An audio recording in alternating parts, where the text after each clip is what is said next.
All right, so I will call that we don't currently have a quorum, so I'm going to sort of call the meeting to order as sort of chair pro tem until we have a quorum. But wanted to be respectful of our guest time and get the conversation started. And once we have a quorum, we'll pause, officially call the meeting to order, and continue on from there. So. Awesome. Hi, my name's Tori, and I'm from the Winooski School Board, and Don asked me to come here to share a portion of the workshop I did at the Vermont School Board Association based on the community conversations that we've been having in Winooski, that we've had in Winooski. We started about 6 years ago. So I'm just going to sort of, what I'm wondering how this conversation will work best for you. My thought is to sort of give you an overview of how we've engaged community, why we feel like it's important, some of the work we've done, and therefore you all being able to ask questions so you can get the information you need about what we do and what the possibilities are, what the fears are around engaging community and all that. Does that sound like a reasonable thing? Okay. Well, I brought some materials. Do you want to pass that out? So the one thing I'm going to leave here, there is an article. I want to start with sort of the why. Why to engage community. There's a article, I don't have enough copies of it. It's a pretty thick article, but the title is Community Engagement Matters Now More Than Ever. And to me, the most important part of this article started out with a plan to redo the Newark school systems about 10 years ago, and it was with Christie, Booker, and Zuckerman. I don't know if you've heard about it, but the three of them announced that they were going to change the Newark school system from a failing system to a rockin' system. And that's how the Newark citizens found out about it, was on the Oprah show. So they had a lot of money, they hired all the great people, and that's how they were going to do it, and it went down in flames. It did not happen. And so some of the quotes I put on the agenda, the biggest piece was they adopted a top-down approach because they thought that the messy work of forging consensus among local stakeholders might undermine reform effort. So I kind of wanted to start there of recognizing that engaging community is super terrifying. It is super messy, and it is, there has to be a process involved to be able to think about, well, what do we want to ask? What will we do with the information? How is it going to inform what we're going to do with our work? How there's that two-way street in an engaging community where it's, I want to ask, I want to know what you're thinking, but I also want to give you information about what's going on in the school, right? So there's this sort of two-way street. One way it helped us to sort of shape some of the things we were thinking about in that first page, I think Dawn said she might have shared it with you, is there's a public participation spectrum, which we found incredibly informative around what it means to inform the public. Now this is broad, not just for education, but broad, broad groups of the public for their information. But a lot of times I feel like, well, the questions that I asked underneath this is, what type of communication do we use most often? What type would help us grow as a board? What would we want to know and learn from our community? And then the questions get like, what do we aspire to in engaging our community? And what's going to be our next best steps around this? Because generally, if you look at a lot of times we can be in the inform. I'm just going to tell you what's going on. And the promise around that is we'll keep you informed, which is super important from a board's perspective too. But you recognize that there's a whole other realm of being able to engage and being able to gather their information and help it influence decisions. So what we did, we used these things called neighborhood learning conversations. So we got a grant from Nellie Mae about 6 years ago, and the way we used that money is we decided we wanted to connect with our community first. So we hired facilitators, and we learned how to go out and have neighborhood learning conversations, which meant we asked community members to host in their houses. That's on the next page that you guys have in terms of how we shaped that. And again, the biggest piece of it is we recognize what was fearful about engaging communities and what was possible with engaging communities, so that we can hold both. When we go out and ask communities for their information, we're going to sometimes hear things that might not be what we want to hear. But if we're truly here to represent what's in the best interest of our communities, we need to be able to have a structure to hold both the things that are hard to hear and the things that are the wisdom that's there too, because you're going to get both of it. So I say that to say facilitation absolutely matters in being able to hold community conversations, whether it's a small community conversation, whether it's a large one, because community conversations can get tricky when it's not well thought out. And we need to make sure we have space for all the voices, right? So this was a part of the way we would plan things. So some of the key attributes of it is the smallness of it. But really, what do we want to know? What are the questions we want to ask? What are we willing to receive? And then what are we going to do with that information? And how are we going to share it back out? So that we have planned the whole entire feedback loop. I'm coming to you to ask you for information. I'm also coming to you to give you information. We're going to take this information and this is what we're going to do with it. In our particular case, the first thing we asked was, what does it mean to you as a community for what matters most about kids to be successful from the school building? So we were asking a question to help shape our graduation expectations, which were our transferable skills. And that was one of the easiest questions to ask because everyone knows what they want for their own students, and also community members who don't have kids. You know, what does it mean to be successful in this world? And so we got like 25 different attributes, but the data that we collected from the community absolutely helped inform a committee that was formed, multi-stakeholder group that went through it, and we crafted our graduation expectations. We call them graduation expectations. They are the transferable skills. What happened with that? We ended, so that's driving part of certainly driving our organization, but the next question we as a board went out to ask when we switched over from the essential works of a board to policy governance is we asked our community to help us shape our in statement, which an in statement is at the end of your time in this school district, what are you going to be able to do out there in the world? And so we had the community help craft that, so that was a question we asked. We took some of the themes and the trends that came up out of those words, and we crafted our in statement, which is the Winooski School District. They will graduate, students will graduate college and career ready at a cost supported by the majority of the Winooski citizens. They will go on to lead healthy, successful, productive lives and be locally and globally engaged. So now what we do is we take that statement, we take those pieces, and we have conversations at our board table to help interpret. So what does it mean to be locally engaged? What does it mean to be globally engaged? Because we need to measure. We say this is what we're going to do. We need to be able to measure and say, and this is how we're doing it. And can we get data from the superintendent to say, so how are they prepared? Are they college ready? Are they career ready? So we got all the colleges, the admissions folks to come to the table and sit and have a 45-minute conversation with us about, you're admitting our students into your schools. What does it mean to you for kids to be college ready? And the conversation was interesting because they spent probably 30 minutes of their time talking about soft skills. Do they know how to find help? Do they know how to go to a college professor and ask them before they're failing out of school? Do they know how to find their in-group? Do they know how to get involved? Do they know how to get around town? You know, they wanted them to be a broader community member as a student, not just the academics. So that was important information. And certainly when we had our career-ready conversation, all the businesses that sat at our table, they too talked mostly about transferable skills. They wanted to see themselves as part of a bigger system. They wanted them to be able to get along with colleagues they didn't necessarily like. They wanted them to be able to know how to be professional when they're like a little grumpy. You know, they wanted them to know their skill set, but see how it matched the bigger piece of it. And so the big question is too, well then who's teaching all that? Because we as schools tend to be focused on content. So it gave us a broader view of why transferable skills are super important and how it can drive content. So it informed us about our own system, but it certainly informed us about what we were trying to prepare. How do we interpret that information to be able to measure that we are absolutely preparing them for these soft skills that the careers are asking for? So we also did a healthy forum that I showed at the workshop, just to show how that conversation would happen at a school, at a board table. So there's a couple different things I've talked about in terms of engaging community. One is being able to have some of these conversations once you know what you want, what kind of information you're looking for.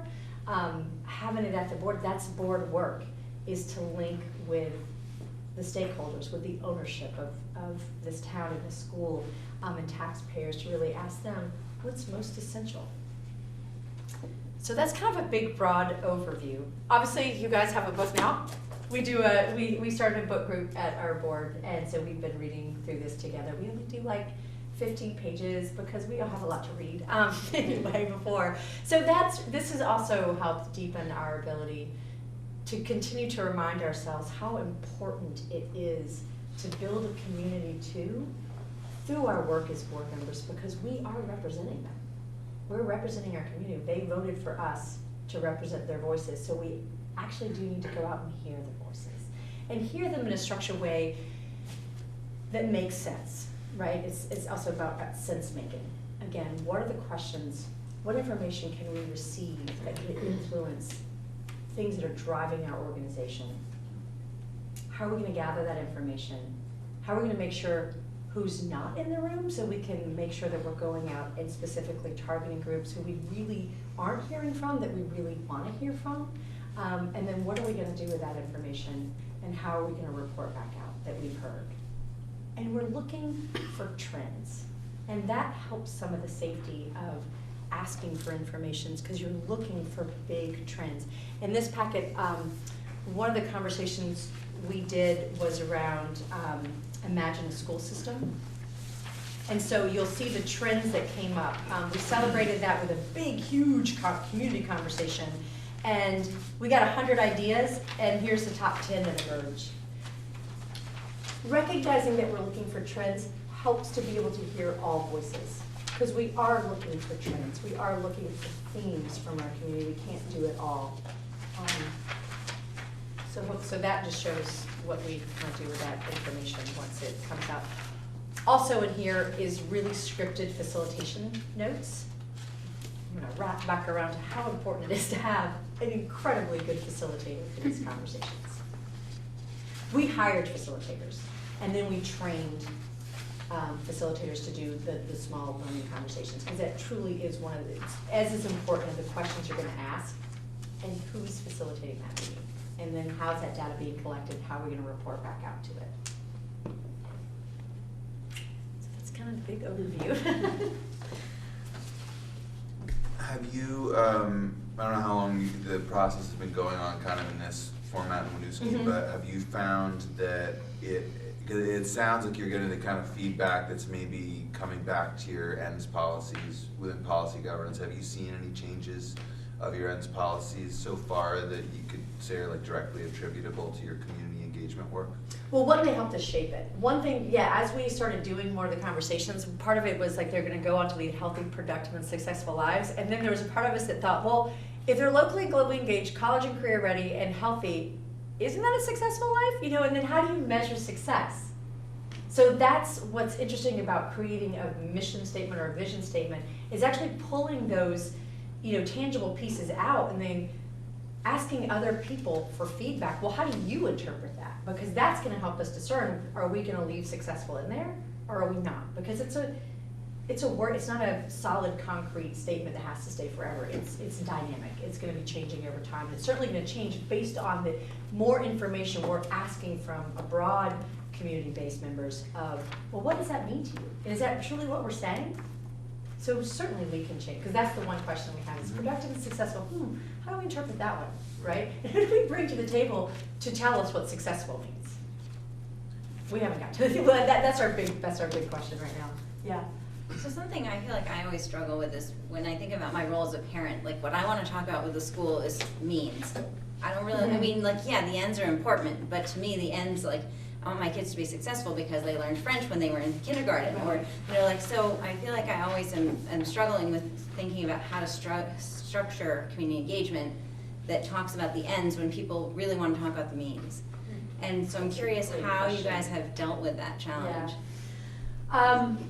We deal with it by being able to communicate, knowing what programs are being put in place by the superintendent that we hire to do their job. That's their work, and that's their work with the administration. But certainly there's a feedback loop of what are, like when we have our budget presentation, it has in it, here are the 5 things that drive our organization: the ends, the graduation expectations, personalized learning plans, project-based learning, student-centered learning, and wellness.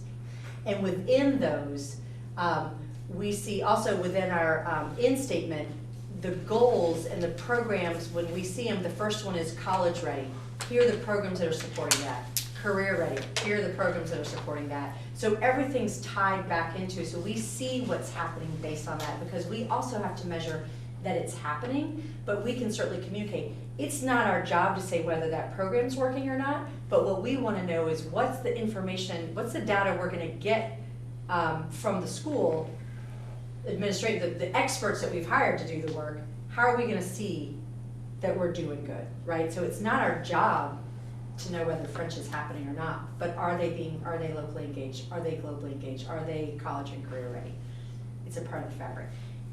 That's a razor sharp edge between the means and the ends. It can get tricky, but it's super important to remember our role, and our role is the ends. It is higher up in the building. We hire the people to do their expertise in that realm. And it's hard to dip, you know, something to watch for, yeah.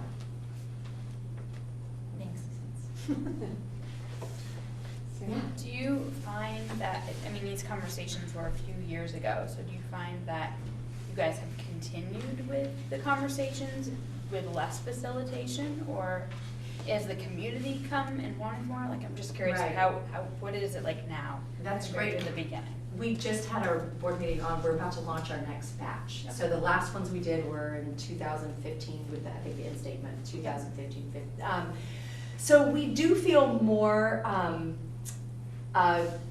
we're certainly more courageous, and we feel like we are based on the small success that we've had in doing that. So what we're going out for now, the question we're asking is, what does Winooski mean to, how do we rewrite our own narrative as Winooski? So we are a very small, diverse, high poverty district, and the narrative is set for us in Vermont. Oh, Winooski, right? We get that a lot, and I know other schools probably get that too, but we want to make sure we're in front of our own narrative. So that's what we're going out to ask now, is what are we proud of in Winooski? What are we doing well? What can we improve on? What does it mean to be a student in Winooski? So we're also going to be asking these questions to students. So we're thinking of doing 8th, 10th, and 12th graders to get their perspective on what are they proud of as students, you know, so that we can take that information and help craft a Winooski narrative. We're also addressing equity and 21st century segregation. So those are some tough conversations, but we've had prior success to that, and we know that we do want to have facilitators. We can facilitate the neighborhood learning conversation because we're really clear about what we're asking and what we're going to do with it. But we're still going to tap into experts to help make sure we're shaping those conversations well. Yeah. So we're launching that in January, and we hope to be done with them by May. So we take about 6 months to make sure we get everybody. We know in our own communities we have like six to seven different major languages, so we need to make sure we have translation. There are some folks who don't want to have it in their homes. There's a lot of folks who do. So how do we navigate that? So we use the community center, we use restaurants. So we're looking at a broad range to get them out of, to get folks out of the school building to have these really personal conversations and also get to know each other. You know, there's also that piece of building relationships. At the end of when we do neighborhood learning conversations, we do have a big community gathering to share out the trends that have happened and eat together and it's kind of a school celebration together. Did that answer your question? Mm-hmm. So can you estimate what percentage of your population you reach in a round of the community conversations? Not to like put you on the spot, but I mean, is it like a small amount or a large? It's, for Winooski, we have I think we got like 30 to 40% possibly, you know. That's huge. But we also know who we did not get. Yeah. In that batch, and that's really important for us, is to know who was not a part of that. We also, with the graduation expectations and with the in-statement, we also did surveys. So we had them up at the community center. We had them where parents could do it, like a parent-teacher conference nights, computers out so people could also input their information in that way. So it wasn't all, not everyone wants to sit around and talk about stuff, right? So there's that too. So we want to make sure that there was a variety of ways that we could get feedback in it. So yes, we use parent-teacher conference night as one way to get that information. It's hard to get a lot of voices at the table, a variety of voices, but I think we all kind of know instinctively who we're missing. You know, like what groups we're not seeing and what parents we're not seeing, or what the senior citizens, we love going to the senior citizens, you know, making sure that we, you know, involve their voice. They have a lot of wisdom to share. So I'm discovering that two things need to happen in tandem: board work and community engagement. And board work is full-time, essentially, in terms of what we're doing, things that we have to do, the meetings we have to go to.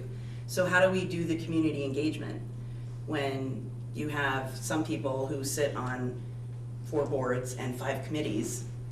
How do they get the community engagement to happen? Or you have a 13-member school board that's doing all of the board work all of the time, and it's becoming very clear to me anyway that we just don't have the time. As much as we would like to do the community engagement, we don't have the time.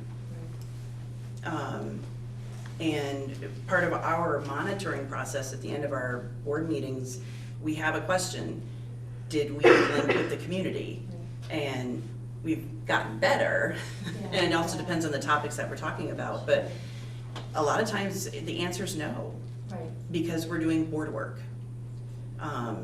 And we need to go where the people are, so that means we need to be doing more gatherings and meetings. So do we get other community members who aren't voting members of the board to help us? How do you get that kind of buy-in? Where they're critical to the work of the board, but they don't have the ultimate say in the decisions that we do get to make. Right. Those are all good questions, and I think, you know, there's not a simple answer to it. If it was, we'd all be going out incredibly engaged in our community, right? They voted us in, so we know that part of our board work is actually, the community is a part of the board work. But I definitely hear you. It's not a perfect practice. It is something that we go out specifically for when we know we can use what information we want to help drive something. Like, again, the graduation expectations were real, the in-statement was real, and now us having, you know, wanting to shape a new narrative and bringing everyone back in. So that is actually that type of, well, and then also breaking the in-statement apart and inviting community members in to help us interpret those words that we said. It's specific.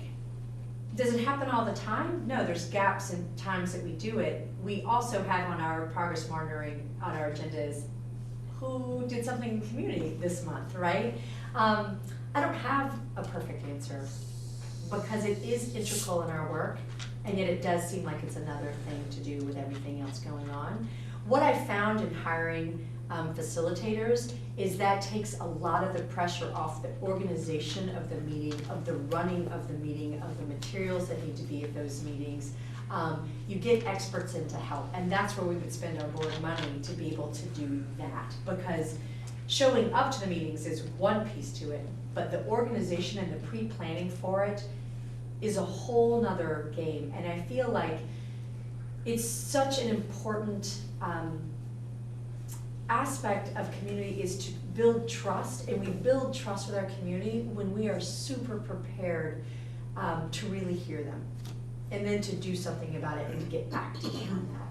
And so it's such an important relationship building between board and community that hiring someone to help is important. I know that the VSBA just got a grant for the year to help school boards hire facilitators to help with this work, because we know it's super important, and we also know exactly what you just said. There's not all the time in the world. for it, right? So I know that can be super helpful, is that the Vermont School Board Association is trying to make funds available to make sure this work can happen. But I don't have a direct answer to your question.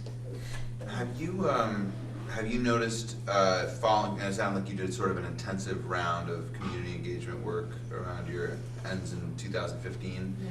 And following that, did you see a difference in terms of community attendance at regular board business meetings? I'm just curious if there was a connection that felt like it fed back in terms of any increased attention to those. No, we do have more folks coming to our budget meeting, like when we present, but we also do that in tandem with our city. So they do their presentation, we do our presentation, we're in it together. So that had, and we do that as a dinner. We have a dinner first and then we talk about money. And then here's how much is it gonna cost you, no, I'm kidding. But I would say, we do not see community coming to the board meeting itself, unless we invite them for a specific conversation. And then we invite folks for that, like sitting at the board table having a conversation with us. But it has not changed. Yeah. You know, one piece of information we got from one of the Somali leaders was, the more you ask us what we want from education, the less we think you know what you're doing. Or the more we think you don't know what you're doing. You know, because that's a different cultural difference. But every time we kept asking more questions, it was like, it makes me think you don't know what you're doing. So it's like, okay, that's also good to hold also. But then they're wrapping back around and giving information, yeah. We don't have a lot of visitors. And sadly and goodly enough, if people don't come to the board meeting, you're like, woohoo, they might trust us, right? If they're not here, kind of bummed about something, yeah.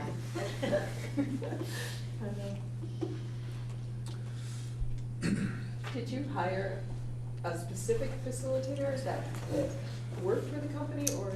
We hired Sue McCormick for our in-statement, batch of in-statement conversations, and then we hired, we had folks from Eagle Rock come out. They, one of the women who worked for Eagle Rock used to work in Burlington. Her name's Sarah Bertucci, and she helped us with the graduation expectations and all that. But they have a professional development center that does facilitation work and how to get, I think the brilliant thing about facilitation is it gives you a container to hold the fear, and the wisdom rises. And it gives people a way to communicate and get to a higher place of what matters most, what's most essential about whatever it is that you're asking. And that's why that's so super important, because the fear does need to be in the room. You know, people have had hard experiences with education, right? It does cost money. So we've got to make space for that. And those facilitators are excellent at that work. Can you tell me a little bit more about what the meetings at the houses? The neighborhood learning neighborhood conversations, learning yeah. conversations, like, so I see that you say there were like 10 or 12 participants, so Yes.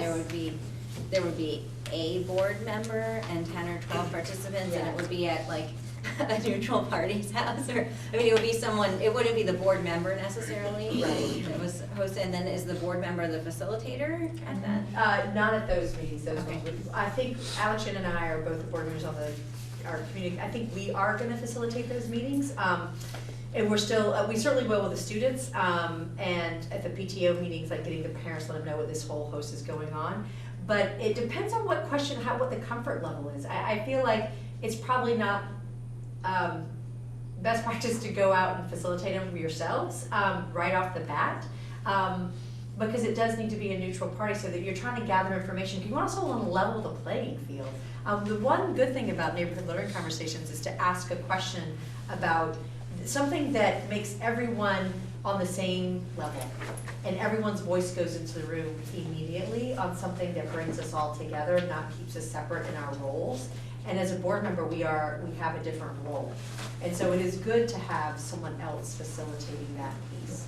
It's also important to have a notator. What we found is we like to do the chalk talk, which is like white pieces of paper with sticky notes on it, because you can roll them up and then look at the data too and group them together. We used to take endless notes on computers to be able to pull those words out, and that is super tedious, getting all the information. But you wanna honor the fact that if we are calling you together to ask for information, you wanna get every word that they're saying, like what's most important. And if someone says something, and it's not on sticky note, it needs to be up there, because again, we culled those things and put them into categories to find those trends of what mattered most. But I think the facilitation, to start out with neighborhood learning conversations, it's good to get a facilitator to do that work. So neighborhood learning conversations are affinity groups, right? So it's people, so if I host it at my house, I'm inviting 10 of my friends, right, that are like me, right? So that's an affinity group, and that's an intentional affinity group because you want people to feel comfortable.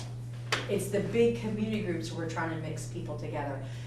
We certainly do affinity groups because one, we have languages, but we also want people to feel super comfortable to have conversations about what matters most to them, about their towns, their children, and their schools. This is one of the most essential things of being a human being, is how are we caring for our kids? How are we caring for our communities? So we do want people to be comfortable. And so, would the board member be the note taker, or that would be another person? We didn't go to all the neighborhood learning conversations.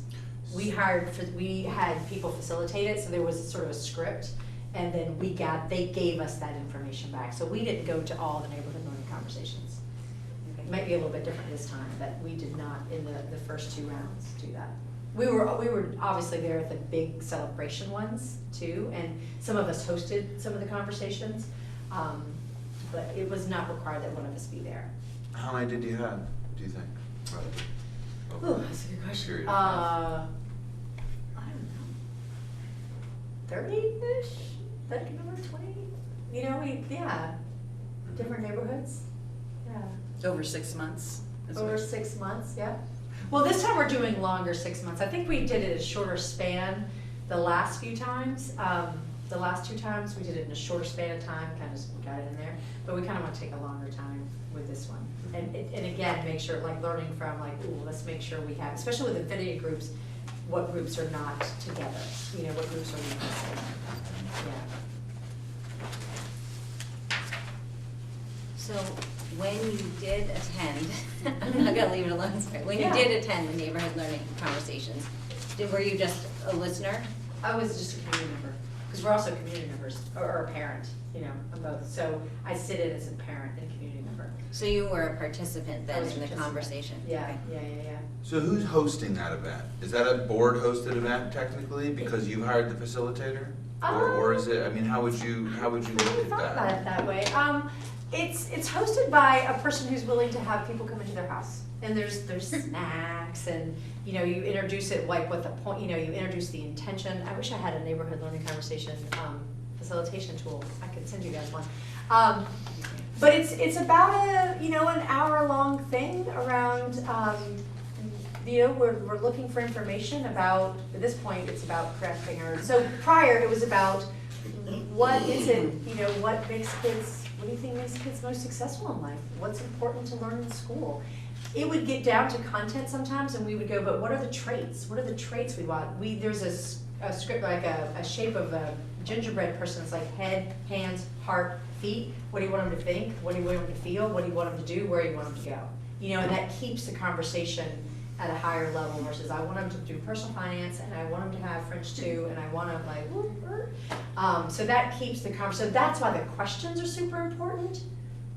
But in terms of who's hosting it, we're driving it or asking for it, but it's about community conversations. So I don't know if we really ever specifically.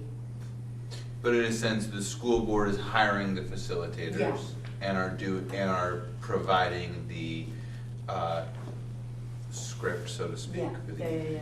So that's. When we were a doing unit. that prior, it was Partnership for Change, which was our grant. So why I'm thinking, like, did we ever say this is Winooski School Board? But they knew that was information we had to probably, like, the board wants to know, like, we are gonna be using this information, certainly with the end statement, that was more a clear direction.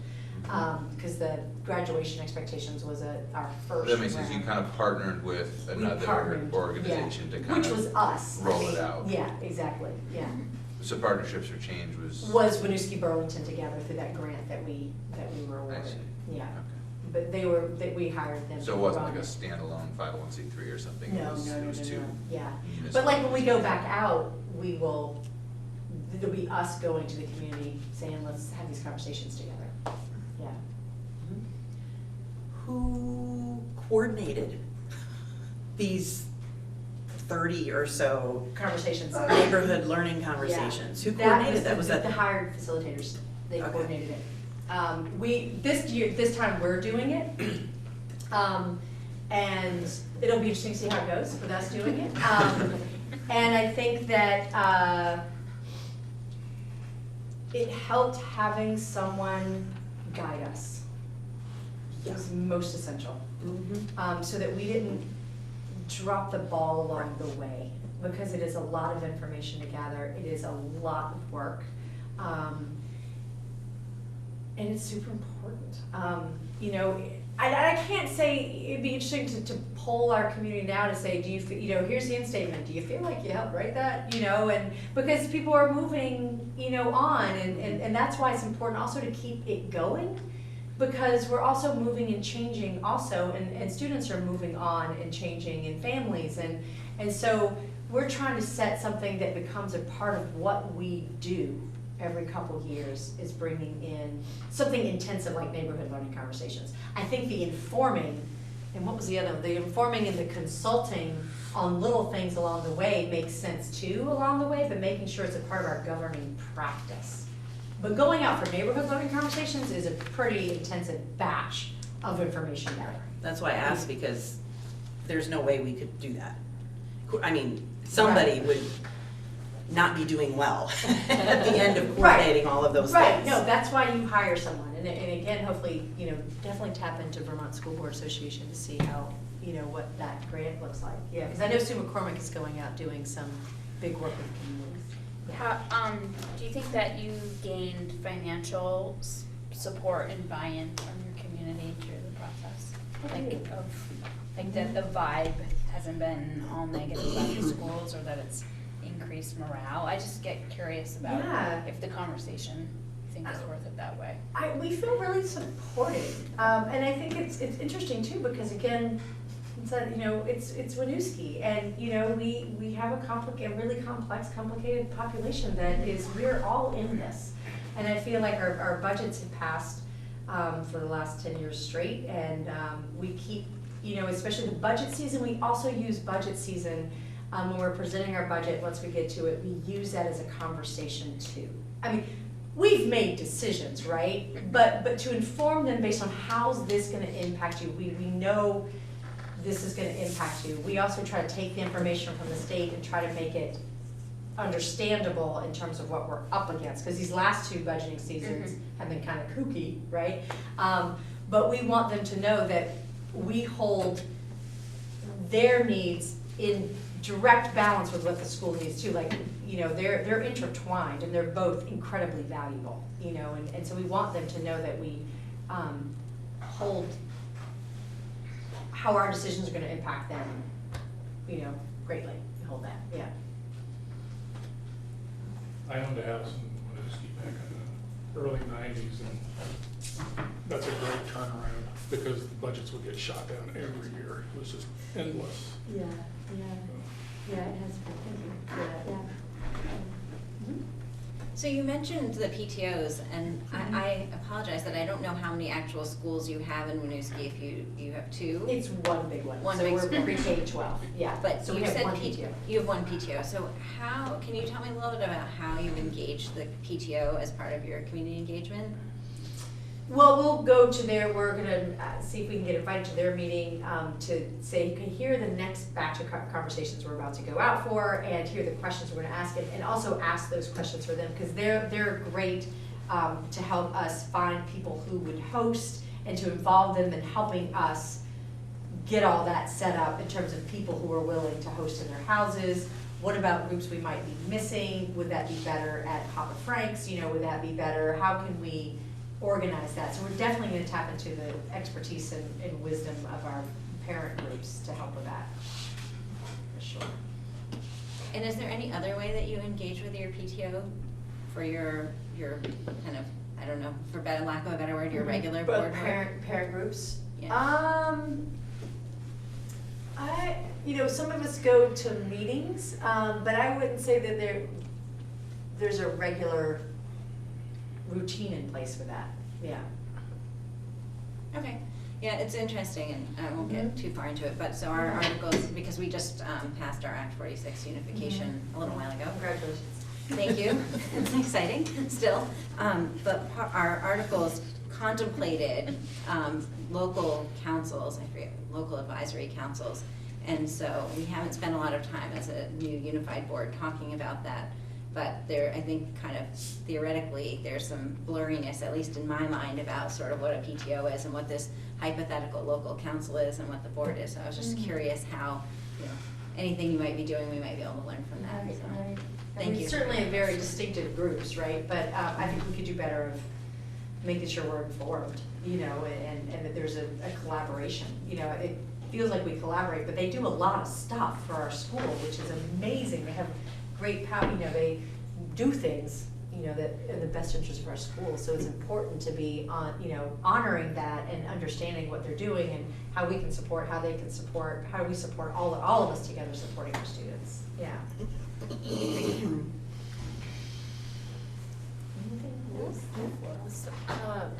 So PTO, so that means you're engaging with the teachers, which I think is great at a time other than negotiations. So, but it's in a different way, because I remember a conversation around that being tricky to talk, but as long as you're talking about the specific questions, because I think teachers know an awful lot about what about these different things, and they're engaged with the community, certainly. So so that is a time when you're having a conversation with them. We actually, Alex and I, as we were having a meeting on Sunday about us launching off, and that was one of the groups to consider was having a conversation with a small group of teachers, you know, and asking the same questions. What are you proud of? You know, what's going well for you? Again, not in, you know, like staying out of the means, but what feels good about being a part of this community? Where do you feel like we can improve on? And, you know, because I think that that's an important piece.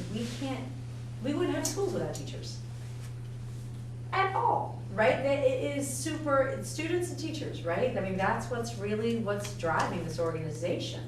And it's important to know their perspective in a really clear role, right? In a really clear role.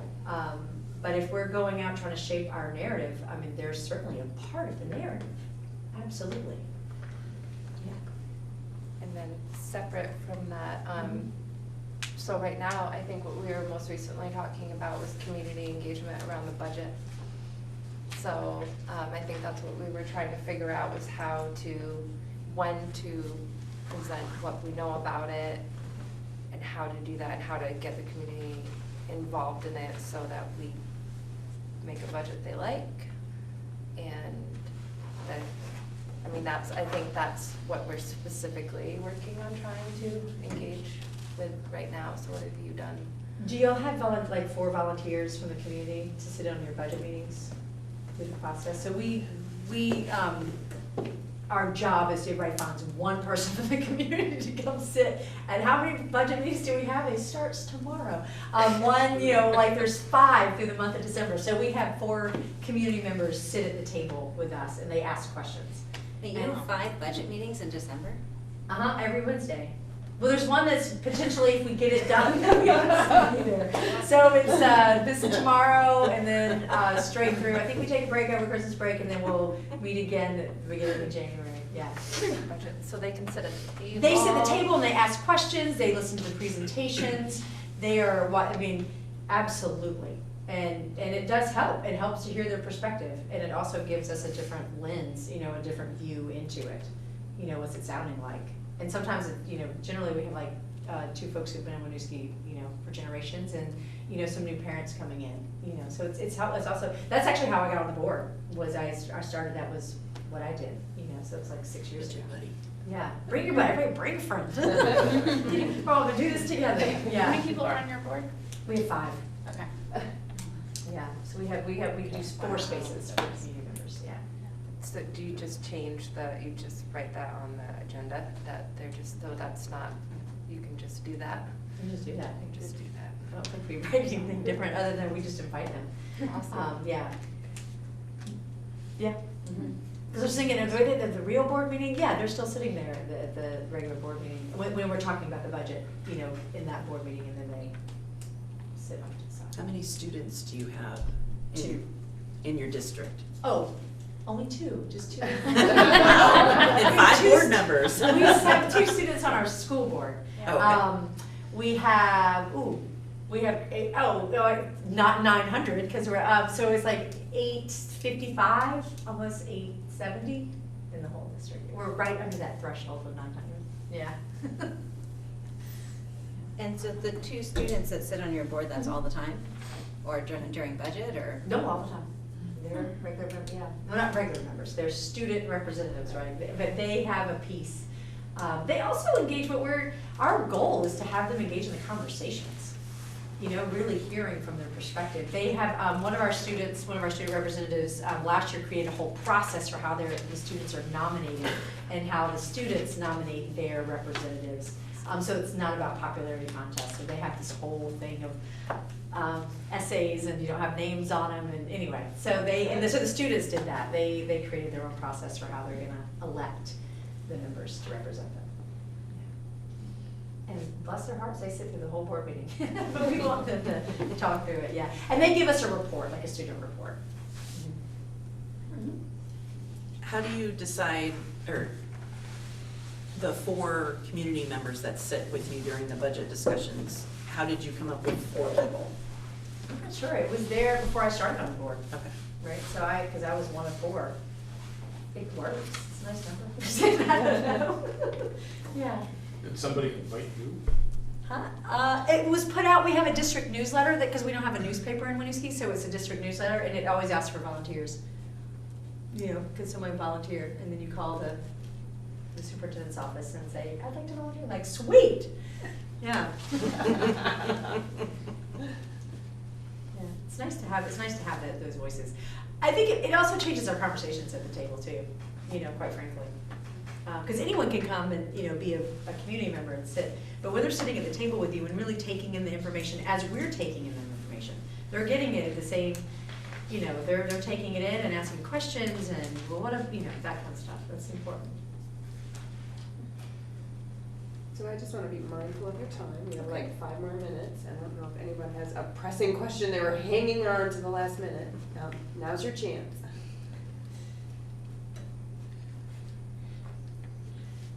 I'll ask a question, and if no one else has a pressing one.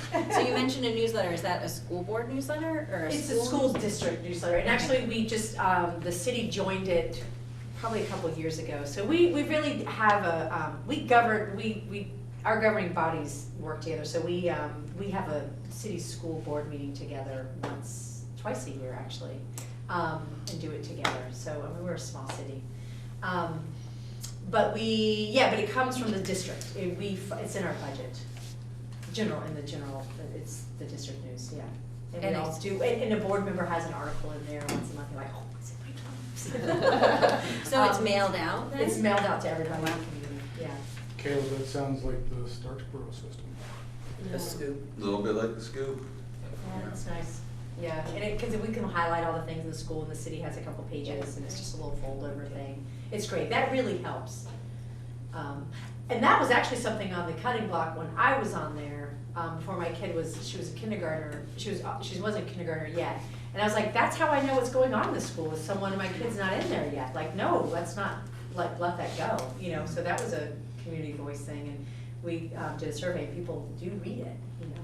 Try to have it translated, it's translated on the website, but, and we actually are on the website too, so you can see that. So I would just say, you know, it is worth getting the help to do it.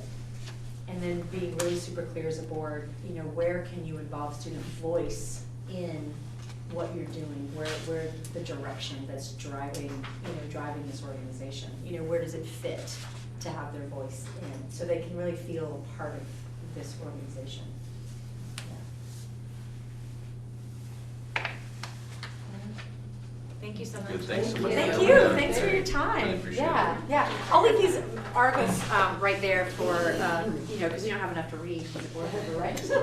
Right. You're right, there's never enough to read. Excellent, enjoy the book too, that's really fun that you guys are doing it. Yeah, it's super fun to do that together. Okay, well, have a wonderful night, good luck with the rest of the board meeting. Oh, it is? Yes. All right, good night. Thank you. Thank you very much. Drive safe. All right, so, I will call us to order at 7 o'clock, since we have a quorum now. Way to go, Megan. Sorry. I'm serious.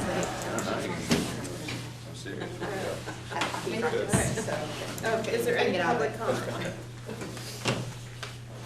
No. All right. Okay. That was what everyone thought, or wanted. More than, yeah. I do have a public comment. Okay. As of yesterday, I spoke with Mary Arbuckle. Since the renovation, the school is like kind of a really huge issue, or not an issue, a big important project that's going on. NEAT does want to get more involved with it and are offering that, like, to give people a voice and like a medium to actually use it on, as well as any board members that would like to speak on it or other issues that might come up in the future that are important for the community and need community outreach. NEAT TV is a good way to do that, to start doing it. Yeah. All right, great. Thanks. Thank you.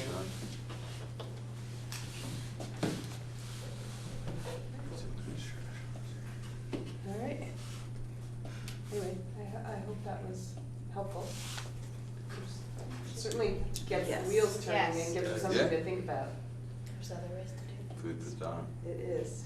All right, we have on the consent agenda, the minutes from 10/24/17.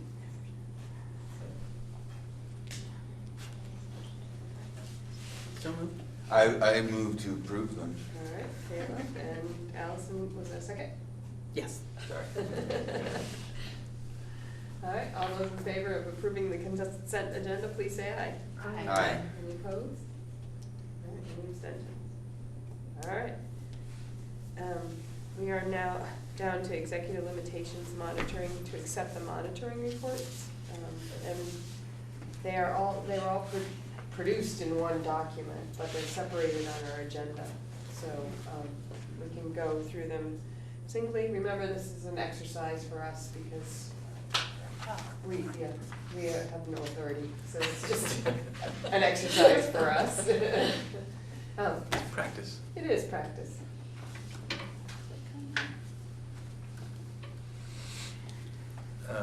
So I can give you a little bit of the sort of the context. So there are 3 policies, 1.1, 1.2, and 1.3 that are the ends policies. And I believe historically they've been, there have been monitoring reports created separately for each of those. I think the struggle has been in that time to report on one and not have it tied to the others because of the interconnectedness of those 3 ends policies. And so this year, for the first time, what boards are seeing is a single ends monitoring report that encompasses all 3 of the ends policies. And so that's what you have before you. And I sort of provided a bit of a narrative to talk more globally about the report, and then there's a very brief summary in the end. And ends policies are interesting for many of the reasons that Tori brought up. Some of the things that we identify as what we want to see in ends can be difficult to measure. And it can be very difficult to identify when have we achieved what it is we've set out to achieve. Like, so where is there in education? When can we say we're there? Personally, I don't think it exists. Right. There is no there. We've never gotten to the end of our journey. As you progress, you move your target, which makes it hard also to be able to say, I'm in compliance or I'm not in compliance, because of that sort of moving target that we're always striving for, which is why you'll see in my summary I say that we're making reasonable progress. I'm in the process of drafting a more detailed narrative about why I think we're making reasonable progress. And I can sort of summarize that for you here, knowing that the executive committee tomorrow night will get sort of the more elaborate narrative in hard copy. Basically, what I would summarize is, in particular for the assessments that are noted in here in terms of academic progress, we are nowhere near what we would deem as being there. Like we're not at all satisfied with the results that you see on NECAP, SBAC, and some other academic assessments. There's a lot of work to be done there, and that work is happening. I think the strategic planning work is sort of the big picture way to focus our energies to work to achieve better results for students. We're talking about some really exciting different ways of thinking about how we utilize our resources, in particular as we're building a difficult budget, to think about not just how do we meet a difficult budget target, but how do we do that, which likely means reduced staffing while improving outcomes for students. Like maintaining outcomes is not acceptable. We have to, even with fewer people, even with meeting a difficult budget target, work to improve outcomes for students. And the way we do that is not by doing more of the same with fewer people. It's doing something different than what we've done in the past with fewer people. So that's the kind of work that's happening. It began last year with strategic planning. It's happening now as we're working to build a difficult sort of budget for next year. And it's that kind of work that we're doing. Our ability to collect and analyze and discuss data is at a point where it hasn't been, I think, in the memory of anyone in our organization. I don't know who goes back further, Katrina or Susan.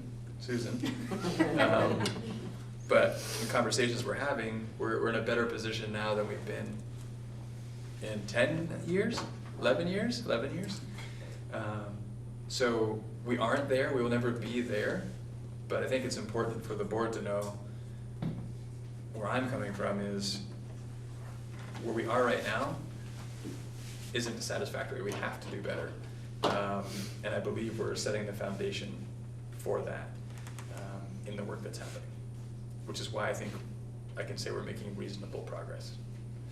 And I don't know that I'll ever be able to say anything but we're making reasonable progress, because either we're working hard at making the improvements we need to make, or we're not. And I don't see us ever not working hard to make that progress, and knowing we will never be there. It doesn't exist. So that more or less is what I'll have in hard copy for the executive committee tomorrow night, as to sort of the summary of what you see in here, but also kind of where I stand in terms of why I think we're making reasonable progress. And part of the narrative in the beginning, in this sort of opening statement on the report, speaks to, for sure, there's an aspect of education that is making sure that students know what they need to know, sort of that content aspect. And again, Tori talked a little bit about that.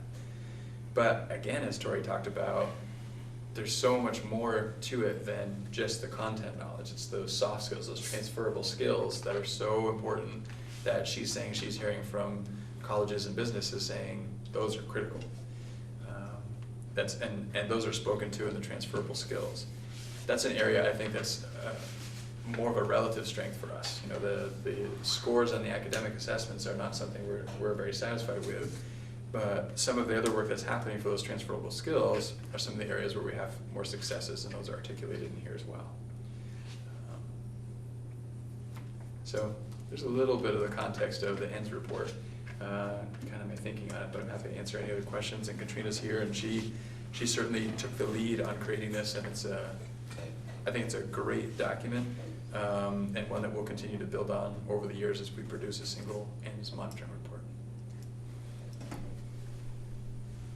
I think it was important to, as Patrick often says, tell the story, so that throughout this you're also getting some highlights of graduates to the best of our ability as a first sort of shot at that.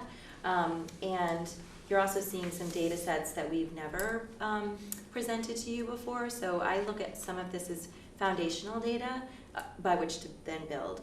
And some of the assessments are newish, and then some of them are going away. So there's always a little bit of a pendulum swing when it comes to the tools that we are providing. But as Patrick said, we now at least have a format so that when we are providing you data sets, you're not trying to interpret the report itself every single time, as we've been doing for many years now. We've been doing this for a while. So I'm excited by that piece. It is always, for me, it's always a struggle. As Jennifer was speaking to the means and ends line, putting little anecdotes by the principals is certainly not an ends, and it's not something that we had in our interpretation, but again, it helps sort of with that narrative to kind of give you a better picture of what a day in the life of our graduates may have looked like as 6th and 12th graders. So we'll have to continue to get the feedback from everybody, and I'm interested in tomorrow night, and to also kind of go back and reflect again with the Policy and Governance Committee, who really helped put a lot of energy into a new interpretation and this format.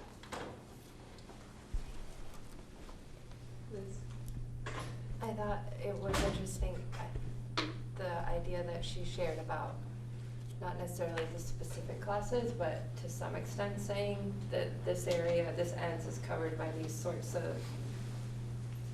they have access to these classes to an extent. I mean, I don't know how complicated that would get, but I thought that was interesting, an interesting suggestion, to showing, even so people even know what math classes you do, or, because integrated math is unique, but it's a unique thing, so like maybe just so you even know. So not to, I wouldn't be I'm not saying I would encourage a discussion around specifically choosing them, but seeing what's there is great. Like if you go to a college and there's a list of classes kind of thing, so that people know what those are and how they relate to some of these things. Like I know that there are ones that specifically do speak to the ends policy, social, community, that policy, American history, even some things. So I thought that was interesting. I don't know what it would look like, but I thought it was a good idea. And then I think it's important for when we're doing community engagement in this, the soft skills. Yes, the school has a role. I think parents need to be aware of these soft skills that we want children to have and that businesses want them to have. So as a board, I think maybe we could try to have it be a goal that we're communicating what businesses want and jobs and careers in colleges, not just putting that on the school, but maybe making sure the rest of the community is aware of what colleges and businesses are looking for from children, because we have them the rest of the time. And those are things that you don't necessarily need. You can work on at home, so I think we could try to make those really well known beyond just giving it back to the school. And I noticed that in I know it's later on here, but Phil Scott in his letter, he mentioned a lot more freedom and flexibility being worked in for teachers, so that might have in the education system a lot more of that, and so I think that might be board work or something for us to keep in mind as you're trying to develop a new system for how to make things work with less. And that so that was one of his suggestions, was to make sure that the flexibility is there for people to make the decisions that are best, so that you can do that. So if there are policies or things in place that we might want to look at again and see if altering some of that would give the flexibility needed. So it's a lot of different topics, but those are just things that we might need to think about so that you can do the most with what you have.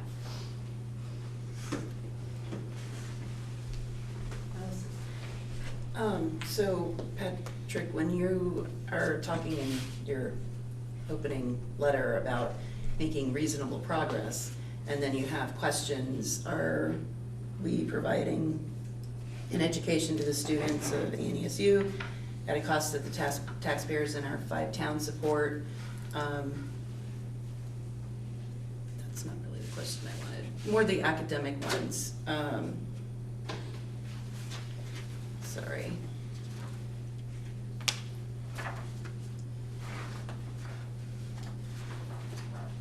Course subjects. So when we see the data and you see that 40% of the kids are proficient in a core discipline, do you provide explanation as to what you're going to do, since you are acknowledging that's not reasonable, acceptable? Do you explain kind of the next step to get beyond that 40% for that's not necessarily that specific grade, but yes, for that grade, but then also the kids that are coming behind? Does that make sense? Am I making sense? Just to get an explanation. We see the data, but we're on the board, so it makes a little more sense to us, but somebody else just looking at this might say, well, 53% competency, that's a little over half of our students in that specific skill. Mm-hmm. So how are you going to address that, and what are your plans? How do you envision getting more and more above that 53%, so that maybe we can be closer to 90%? We know we'll never be 100%, and maybe that's something we as a board need to decide. And I know it's means, but we need to be able to explain to our community also, especially when we see comments about not so nice comments that I've been seeing lately, to be able to say, yes, we are doing something, and the goal is there to do that. So the answer, which I find myself giving often, is it's complicated. Yes, it is. It's not so discrete as, you know, these are the math scores and we're unhappy, and so this is specifically what we're doing in math to address that. At least not at this point. Right now, we're doing a lot more work on some systems needs that are intended to address not just, say, a specific sort of deficiency in math that we're seeing, but when we're addressing systems needs, we're looking at how we use resources within the system differently, that we're anticipating we see improvements across the spectrum. Mm-hmm. And in addition to that, looking at data, so the NECAP or SBAC data, those are useful to a point, but we also need to be looking at our local common formative assessment data and analyzing that sort of in a more, so these other assessments tend to happen once a year for many of them, and that's helpful to a point, but we need information more regularly than once a year to be making decisions as we go. So we're getting better at looking at that data, collecting it, having it in a place where everybody can see it, and therefore our ability to use it will improve. And that's not just in the area of mathematics, but something else. So that's across the board. So that's one example of a systems piece of work that's happening that will improve outcomes across all subject areas. We're also talking about how do we build capacity within our organization to ensure that the best practices in content areas, and really just in teaching in general, are happening with consistency, classroom to classroom, school to school. I think we would argue that there isn't currently the capacity to do that. So we need to think about, again, how do we organize folks to develop that capacity to ensure that those practices are happening, which will improve outcomes for kids. So it's not, those sorts of things aren't necessarily targeting something, but systems changes that will set the stage for improving outcomes for students. Thank you.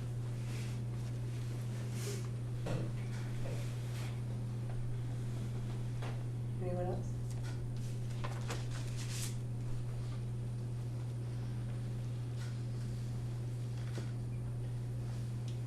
I'd just like to say thank you, Katrina, for putting this together.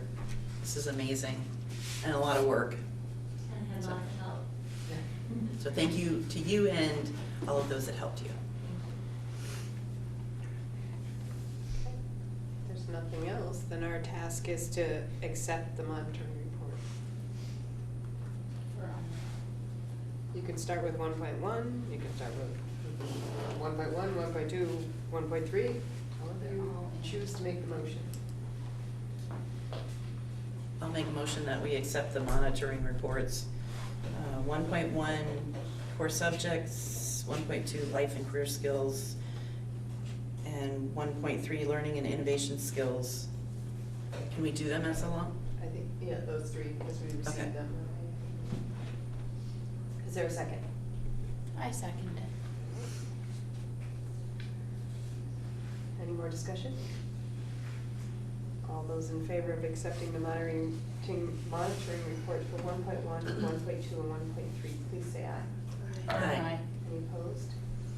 Any abstentions? Okay. All right. And then we have another one, 2.5, emergency superintendent succession. Monitoring. I make a motion that we accept that monitoring report 2.5. All right, is there a second? A second. Megan, thank you. Any discussion?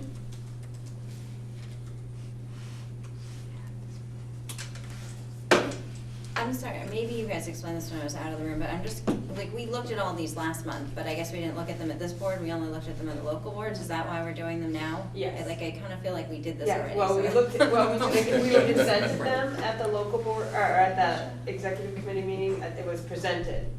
Then this would be the month, or the next time the local boards meet, they're gonna take action and Okay. provide their feedback or any, all that, so. Although Although the local boards, it's gonna We were work a little expected to bit. take action on the last month of the local board. So last month, what has to happen first, so the executive committee currently is the only board that takes action to accept monitoring reports that I prepare. Right. But they want to do so with feedback from local boards. So local boards have to review the monitoring reports first, which was last month, and provide feedback to the executive committee. So your work last month in reading through this and 2.5 was to provide feedback to your board chair, who will bring it to the executive committee so that the executive committee can take action with your input as a local board. This board is kind of going through the motions right now just to kind of get used to the process of both accepting interpretations and accepting monitoring reports. So eventually, like, it'll be way more streamlined when Right. it's one board, because a draft interpretation will come to you as a board. You will accept the draft interpretation. That gives me the green light then to go and actually write the report based on that interpretation, and then you take action on the report. We'll get there.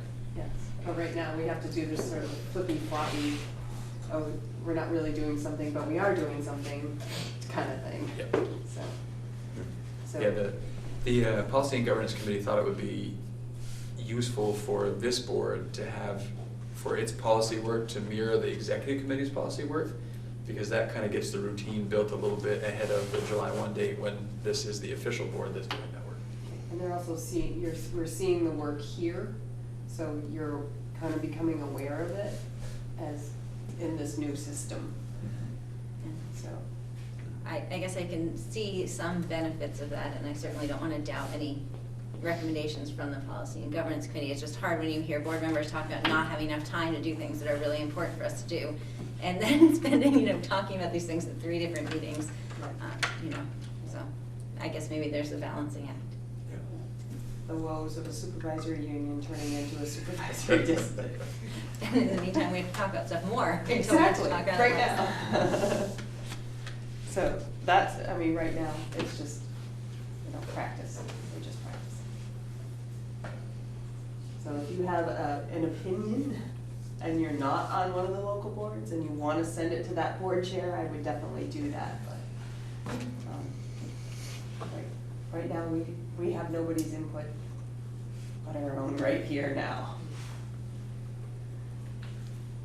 All right, so if no one needs any further discussion, all those in favor of approving, or accepting the monitoring report for 2.5 emergency superintendent succession, please say aye. Aye. Any opposed? Any abstentions? All right. Okay. Update on the budget development. So think the place to start with the update on the budget development is what we were looking at on sort of a back of the napkin kind of number last month when we met. It looked like about 1.7 is what we were thinking. After going back and doing some further scrubbing and really looking at personnel changes that have happened, et cetera, and then rolling that forward. So that 1.7 that you heard last time was sort of a budget to budget. If this year's budget was rolled forward and became next year's budget with all the assumptions about what we know about next year, that was the 1.7. We've since gone back and the business office has worked pretty intensively on this pretty much for the entire month since we met last time, to really do that scrubbing to get a sense of, with the actual people and considering all the personnel changes and everything else, and trying to get, and having received more information from the state about how to predict healthcare costs with the change in the healthcare program, that 1.7 now looks more like 1 million. Might even be a little less than 1 million, but 1 million looks like is the new target. So that's really good news. We've been meeting pretty regularly as an administrative team, so all the principals, Susan, Katrina, and myself. We've met for 3 or 4 full days at this point. We met all day today. We're meeting pretty much all day Saturday. We're really working through to try and figure out ways to achieve this difficult target, but also reimagine the ways in which we utilize our resources. So a lot of the conversation I shared before about some of the work that's happening right now are the types of conversations we're having right now as an admin team, and thinking pretty differently about how do we use resources, and our primary resource being the people we have to provide services to students. And thinking not so much about tweaking. I don't think it's a challenging enough target that tweaking doesn't get us there. We have to really think differently about how we go about doing our work, which is really exciting because I happen to be a fan of, if you're not pleased with the outcomes of your work, try working differently. Not do the same and hope for something better. So what it has put us in a position of trying to do is to hit that $1 million target that we have now.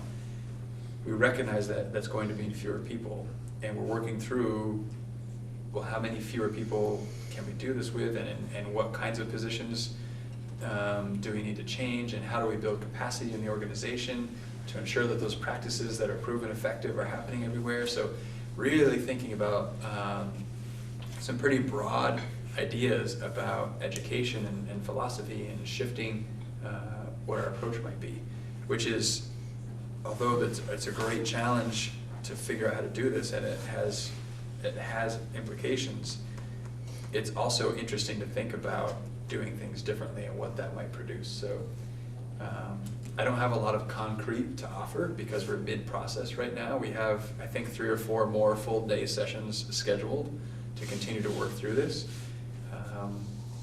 But it's both challenging and interesting and kind of exciting to think about how we might be able to do things differently with that focus on improving outcomes for students.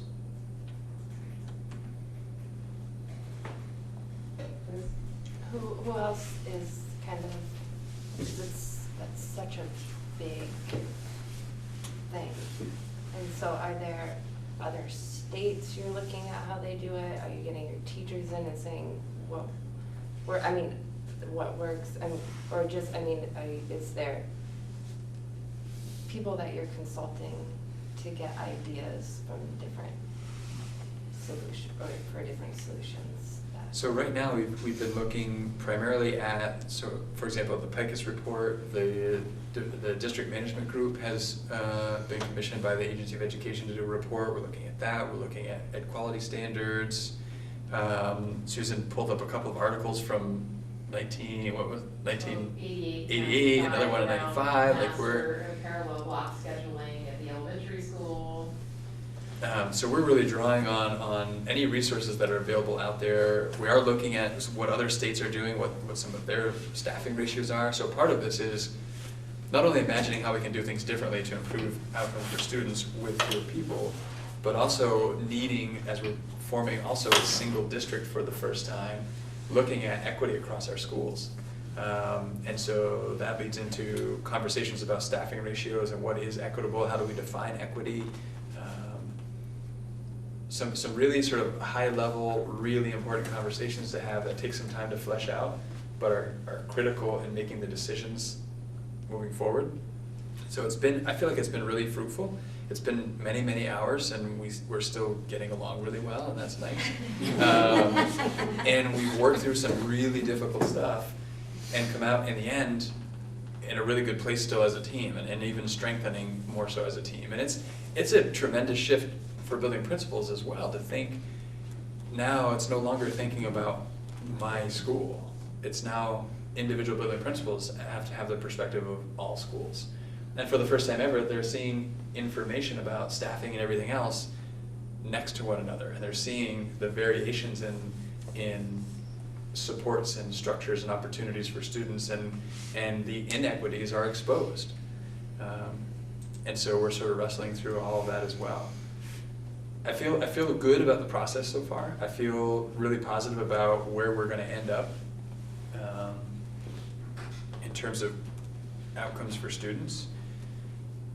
And yet it's still really, really hard. It's hard for the administrative team to figure it all out, but it's really hard to be also a teacher or a support staff member who doesn't know.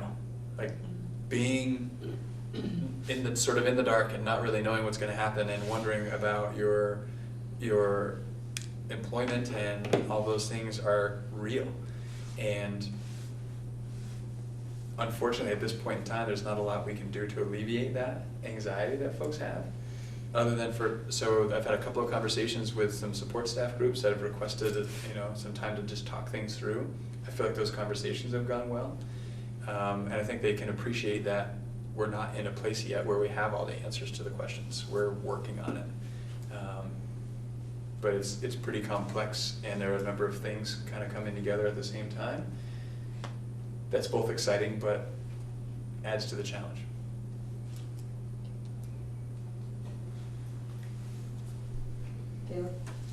Will we have a draft in December, do you think? That's our target. That's why we're having as many meetings as we're having now to try and get at least the staffing piece kind of figured out, because that's, with such a sum of money, that's going to be where the bulk of that $1 million savings is going to have to come from. And then we can sort of do some fine tuning after that, depending on how close we get to that, to see where there might be some other areas to find some savings as well. So I'm pretty confident that we can have a draft budget for that December meeting. So I applaud you. I'm sure it's not easy to try and re-envision how to do things that we have habits and ways of doing. So I think it's great that your team is able to work so much on that.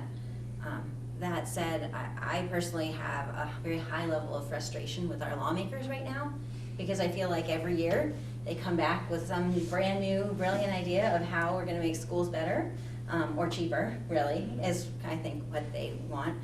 And I don't know that those each year, those things that come out necessarily reward the schools that have tried really hard to meet whatever the desire was the previous year. So I'm a little concerned that if we really strip out everything we can, and some of it may be really great new creative ways of doing things, that next year there's going to be no way to meet whatever the new target is that that they decide is really great for us to do next year. So I feel nervous about going too deep this year and leaving, then things that we really, really don't want to get rid of, being what's left when next year's initiatives and targets come out. That's hard, because we only sort of know what building next year's budget is. Like, we only sort of know what information we have to work with over the next couple of months to build next year's budget, so we can't even imagine what we're going to have to work with this time next year for the following year's budget. And I think you make a good point. I think there have been schools that have done the work and made the hard decisions, and that didn't necessarily benefit them next time around, because it's based on some percentage of increase of your budget from one year to the next, versus, so it just doesn't necessarily always account for that. And whether or not they begin to acknowledge that at the state level, I've heard some conversation about it, that's promising. I don't know where it's gonna go from there. Can you remind me if you have the figure, I know that I think that the $13 million is kind of coming out of the budget because of some of the healthcare, the decisions on the teacher health contract. I understand it was at 8.5 of that hit in FY18 statewide, and 4.5 hit in FY19. Do It's you know about what that 65%. what our share is of that 8.5? We're doing budget development, I guess, for 19. So in the year you're developing the budget for now, 19, do you know what our share of that is? Is there a number that kind of says, yeah, this is the amount that is kind of getting taken back? The clawback. Yeah. Like, do we have a number for our district? 43,000 for FY19? Yeah, somewhere in that.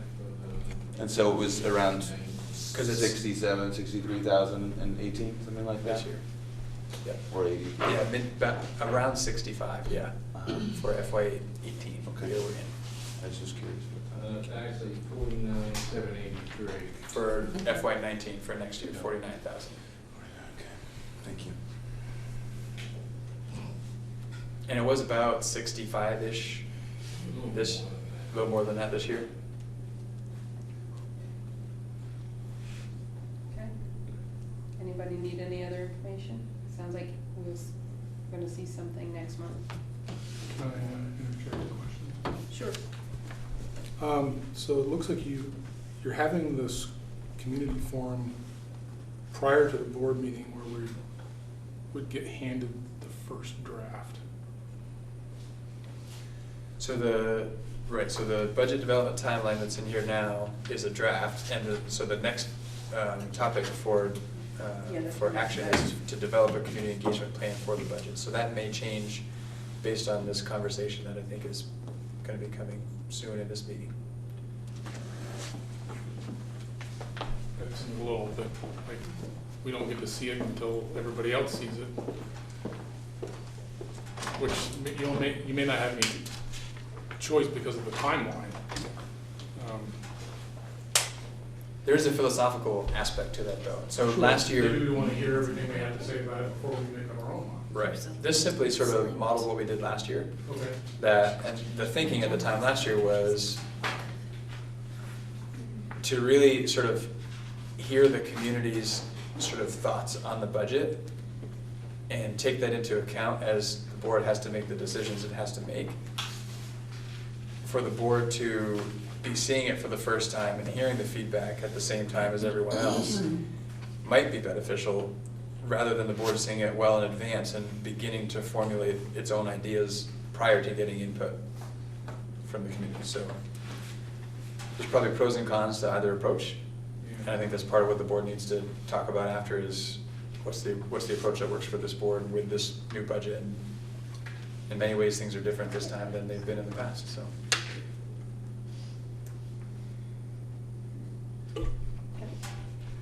Well, we can move on to the discussion to review the timeline. Looks like some people are already there reviewing it. Sorry, I thought that's kind of.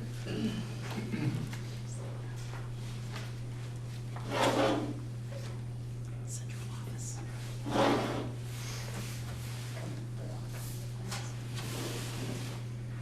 So I guess I didn't see that because it wasn't in the actual PDF of the packet, which is what I review when that gets sent out, but it wasn't in there, so I'm just working on pulling it up. I guess it's linked in the Google document version, You're looking for the. the budget development timeline.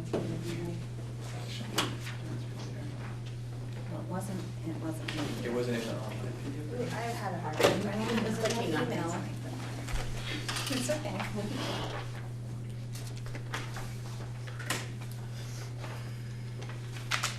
Is this yours? Do you need that? No, no, it's just an extra one.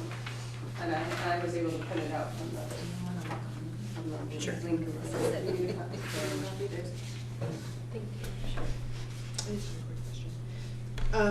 In December, it says update budget based on new figures from state. Are those figures we already have? Or is that what you meant when you said we kind of had that, or was that something different? No, so for example, so the target is for FY19 per pupil, per equalized pupil spending to be the same as FY18. We don't get our equalized pupil figure, our first equalized pupil figure until it's supposed to be Friday. December 1st is when we're supposed to get it.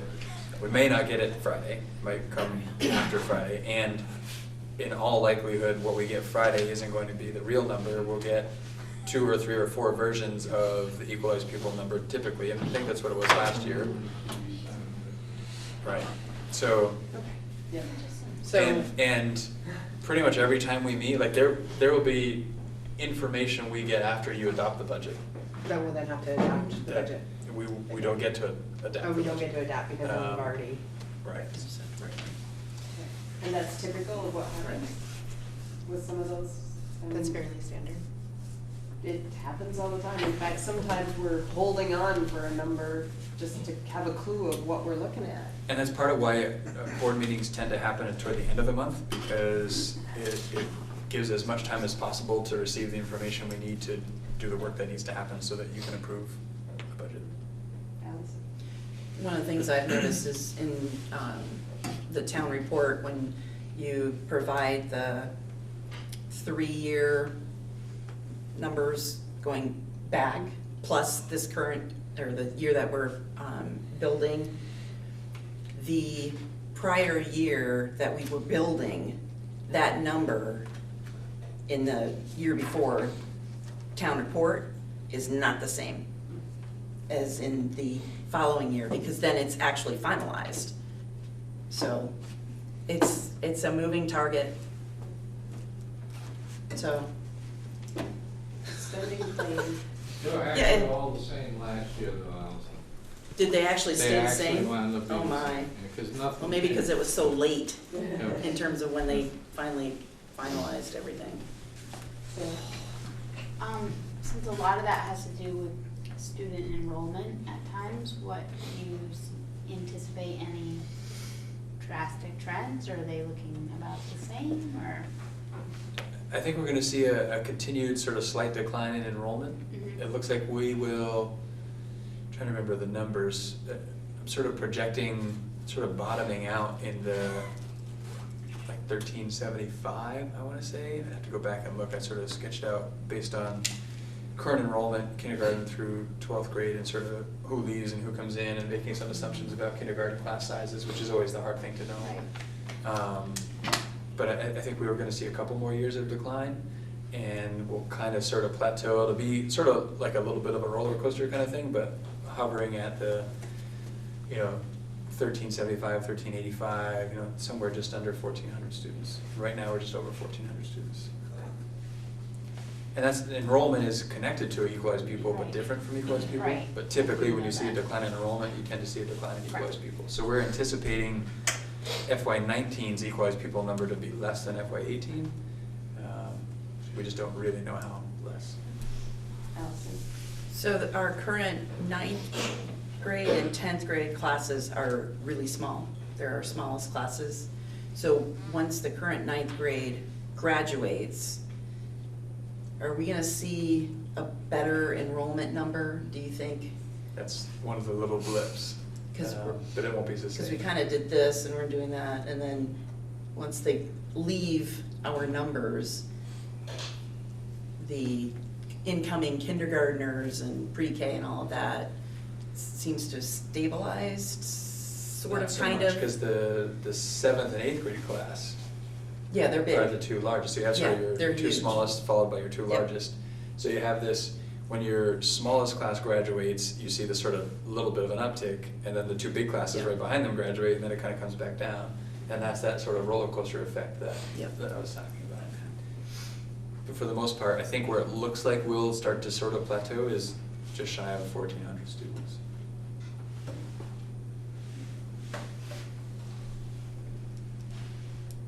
Anyone else?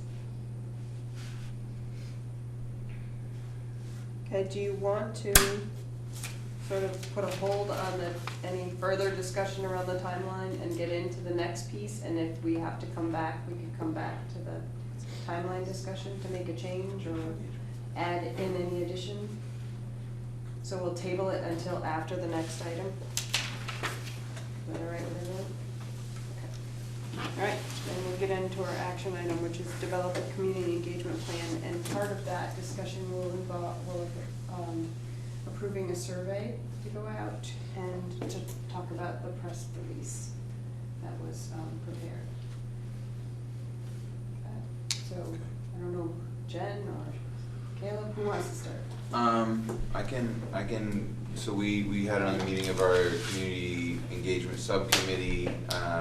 We did discuss and develop a set of survey questions that Jen was kind enough to put into SurveyMonkey.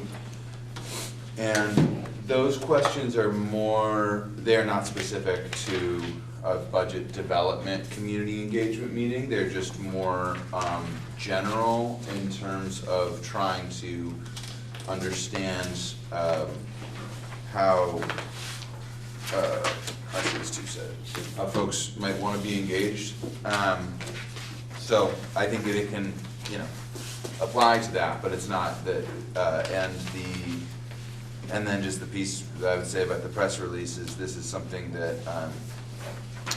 we wanted to put out. We discussed having us put together a press release that just sort of says where we are now. This is really as of the last meeting, which is just saying we have instructed Patrick to develop a level funded per pupil budget from 18 to 19. So just to kind of look at that. So I don't know that either one of these is specifically talking about what community engagement around the budget might look like, but that's what these two items are.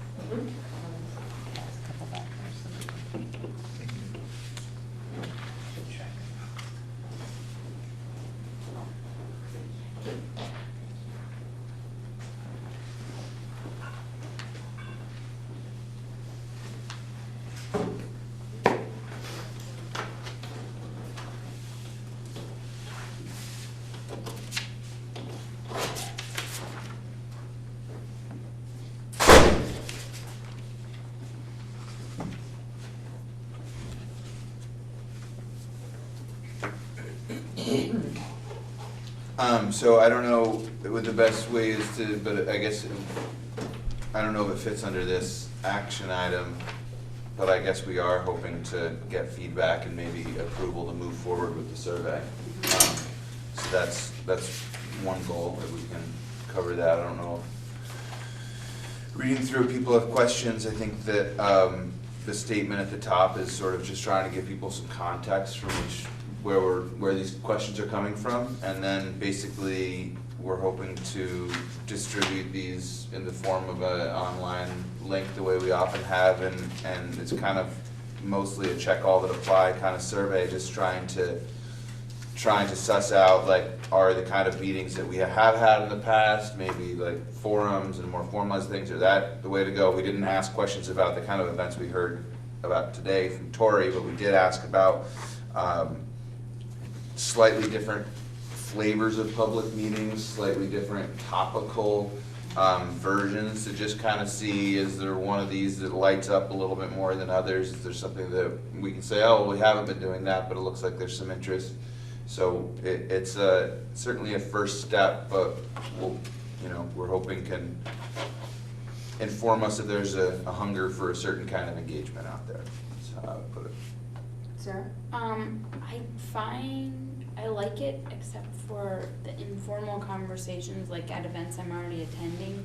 If I'm not already communicating with anybody, then I'm not already attending these things, and if we want, I just feel like that's sort of a weird phrase. I just wonder if it should just say informal conversations, or less formal conversations, or less. I think we meant there was kind of like athletic events or school concerts, and was that kind of the meaning of that one, Jen?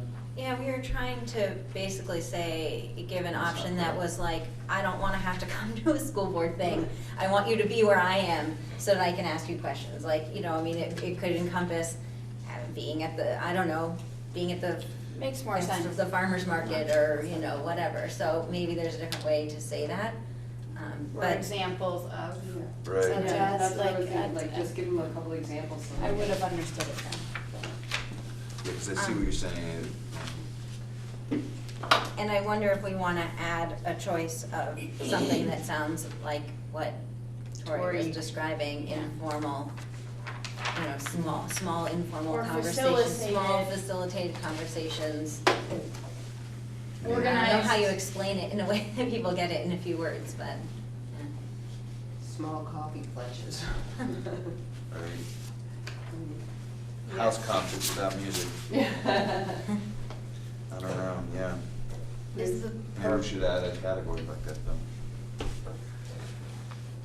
Liz, did you know? Yeah, only because,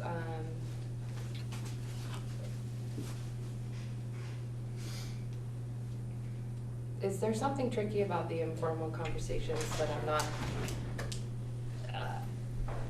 that's a tricky thing, because right, there's some regulations around that, so that might just be something that we just do if you see people and know people and you handle it the way we've been trained to handle it, but, maybe just put something there that's an invite, and the things that we're inviting them, like, press release newsletter could also say Front Porch Forum, for instance, because we use that a lot.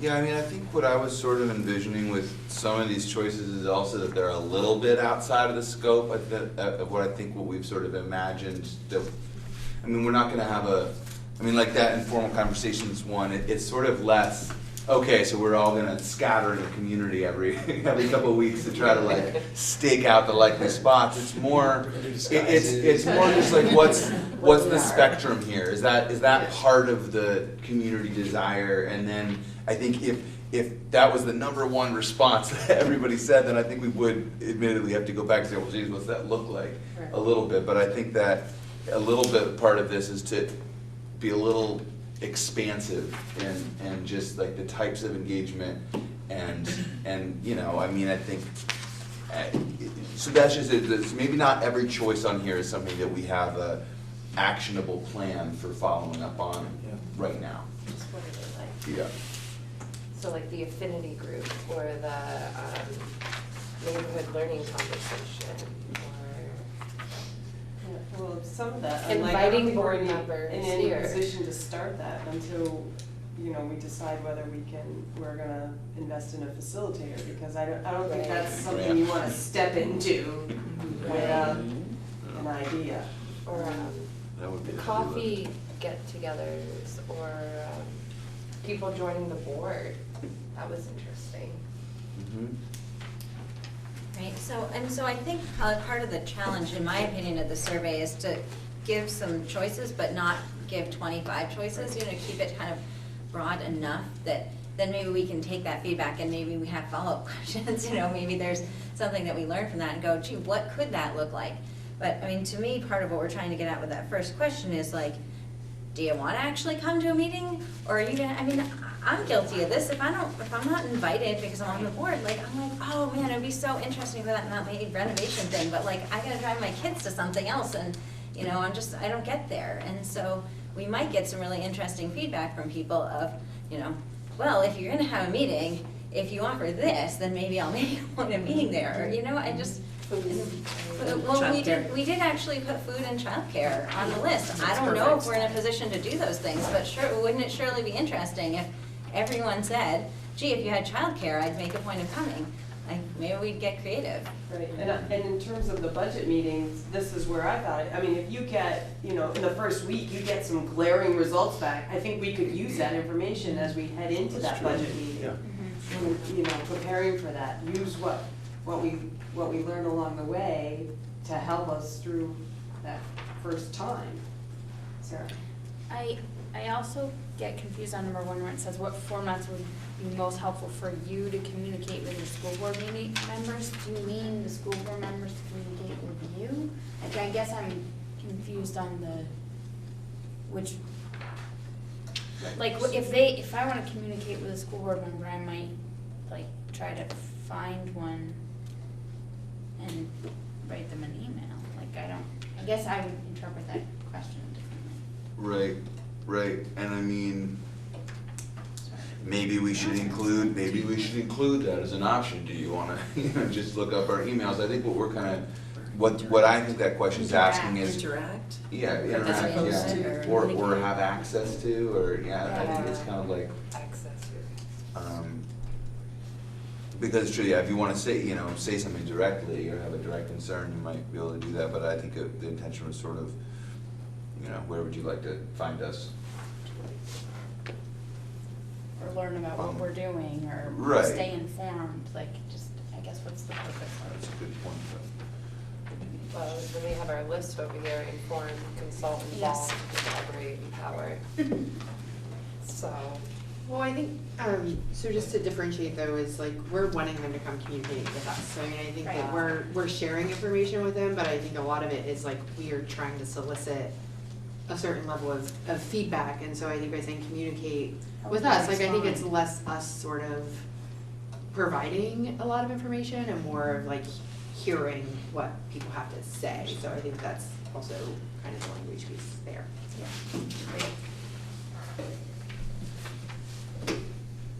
And you have the other space. Right. So if somebody has an idea that you don't have, so instead of giving 25 choices, They can you give have us a few, 25. and then they give you one. And if that appears a number of times, it could be a good Yep, and way they to go. use other, I mean, I'm sure you all have experienced the other giving you some. Well, and I did intentionally structure the other to look like a comment box, not, Yeah. because you can choose to have just one line where you might write email Yeah. versus a box where it looks like you could write sentences if you wanted to. Right. Bullet list. that's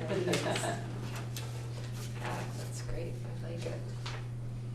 Well, and I guess to your point, John, there's no reason that this couldn't be a start to our budget development. It certainly can provide us with some information as we Yeah. go, get closer to that meeting and, go into it. Right, it's not specifically asking them about the budget, but that's okay. I mean, People if they want food and refreshments, that'd be good to know before That we would get be- to that first meeting. Or weekends, that was another thing that Yeah. we thought of, like maybe Saturday mornings are more convenient for people than Right. weeknights. Brunch. Maybe some of us don't like doing Saturday mornings, but if we're gonna get Brunch. participation. Right. So then, do we need an action from this board to launch the survey, or? I was thinking about that. So this survey was the piece of the communication committee, correct? And I thought we tasked them in the charge I thought we were, I'll have to go back and look, and I hate to shuffle through the papers one more time, but Allison. So I would like to offer that there is currently a survey just released this afternoon for the Mount Abe Renovation Committee. And we're meeting on the 6th. So if we could, I don't know when you're planning on sending out this survey, but so that we don't confuse them or, We wait till after the 6th, I mean, since we're not gonna have.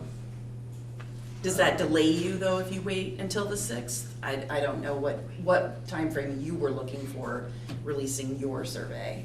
What did you think you were going to do? I don't know that we have a timeline, I think it depends on what the board's timeline is Yeah. if the board wants to have that input. I guess it depends on when that said budget meeting is gonna happen. If it's gonna happen in December, that might be challenging. If it's gonna happen in January, then, that probably doesn't matter as much.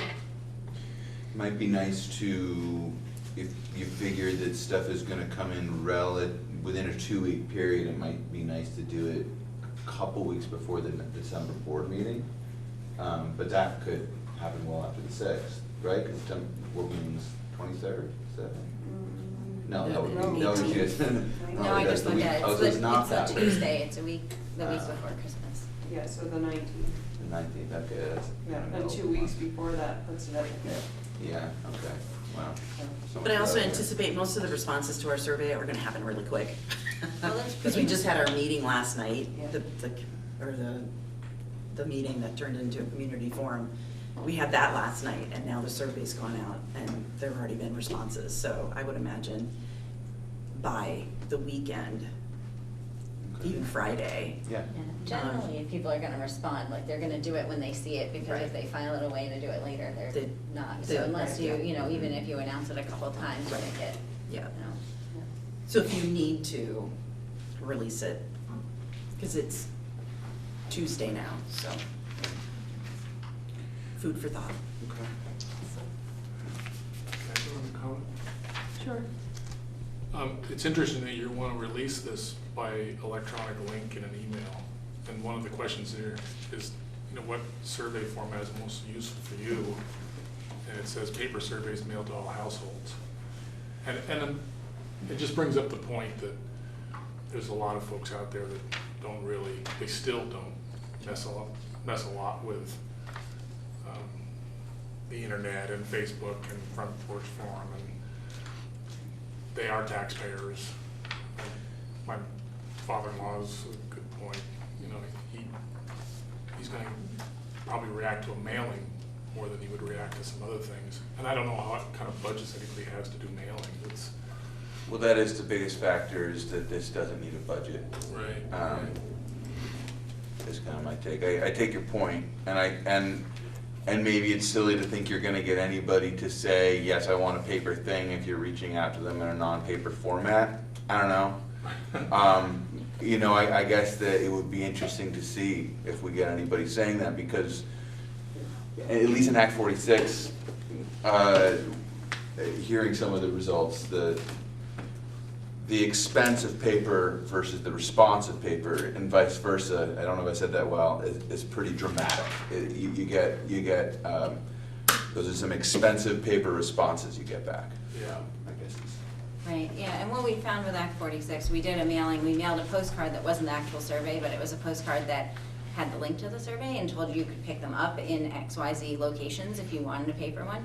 And we did get a bump of responses in the online survey after we mailed the postcard.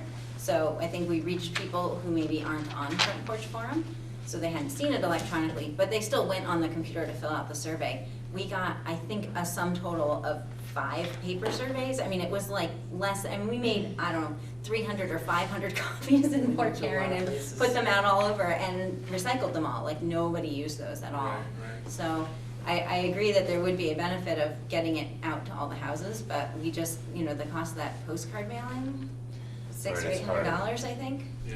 And the logistics, you know, it takes weeks too. It's a good point you're making, though. I mean, it's It's It's challenging. ridiculous. Thinking of I think she did a good job explaining, because the affinity group, well, we each, as a board, could take it upon ourselves, and everybody, that when you do talk to people, say, hey, you know, be sure to print it out for somebody that you know doesn't go on the computer. And then, because it seems like you can't possibly, nobody knows everybody, you're not gonna do it for everyone in your community, but we do, when you add up each individual person, we know a lot of the community. So we could just offer and make a point, take it upon ourselves to print it out for somebody that you know wouldn't necessarily go online to do it.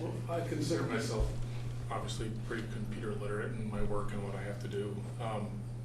But it's funny, I find that I read the Starksboro Gazette because it's mailed to me and printed. I probably wouldn't go online and read it otherwise. It's just odd, you know, it's like I almost enjoy getting that every month, you know, and opening that up and seeing the scoop in it. And if there was a insert for a survey and something like that, I'd be interested to know how many people you would end up getting a response from.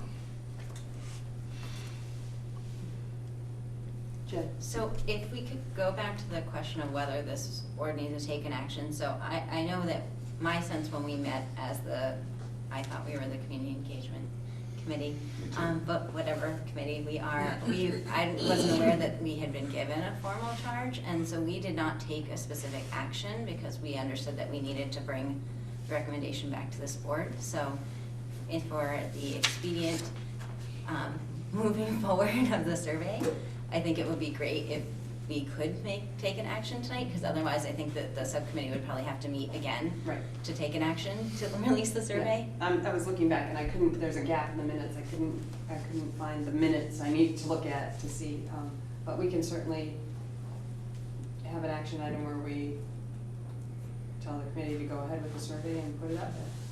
Can we do that now? That'd be great. If you make the motion.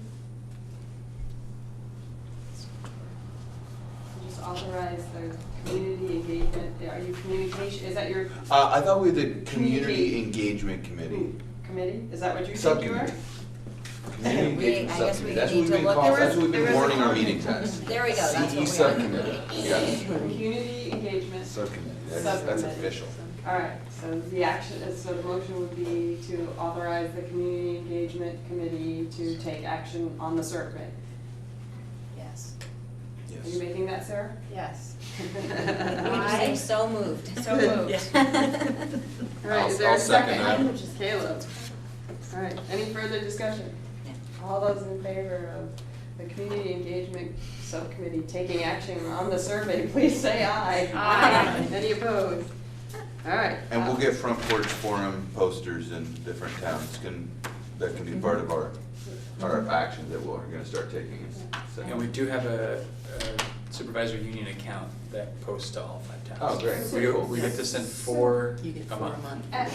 For a month, yeah, so, it's been brought to my attention Mhm. after the last post that I sent in that, for the representatives on the renovation committee, that it didn't make it to all towns, it didn't make it to Moncton, it didn't go in Starksboro. Right. Yeah, I did too. Karen's. Karen had heard that and she went and checked Yeah. and was convinced it was, so. I looked back and further It's issues. just, I just see couldn't Karen's find- and Bristol's. That's And all, usually when Bristol she is the only posts- place, so I don't know if Yeah. they're shorting you or what. We're not getting our but- money's worth if that's the Yeah, case. right, that was just my point.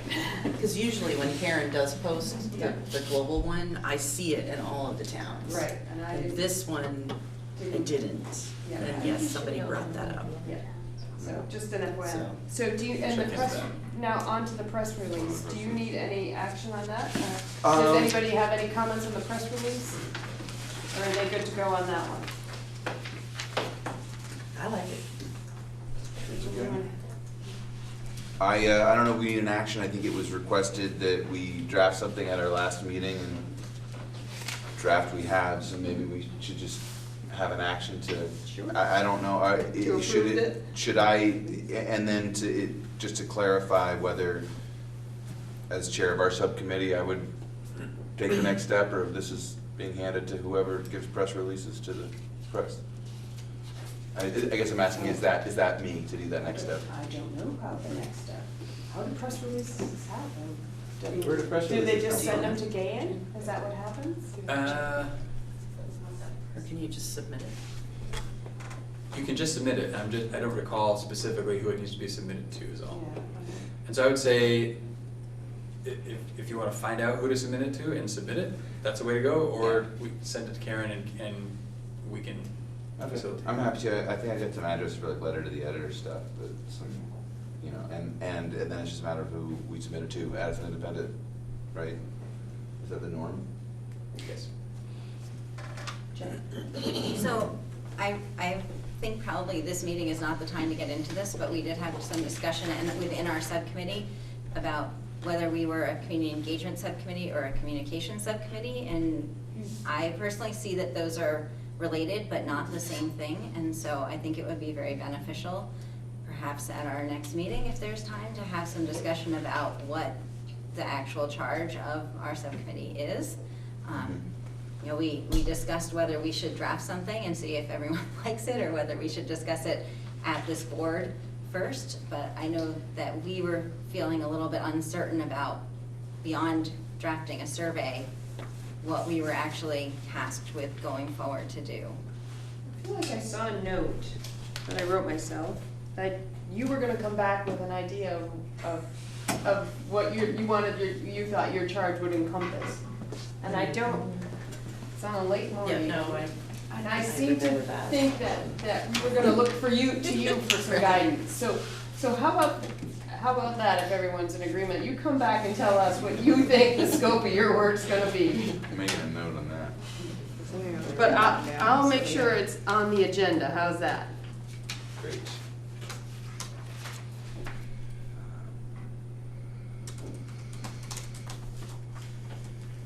Does that work for everyone?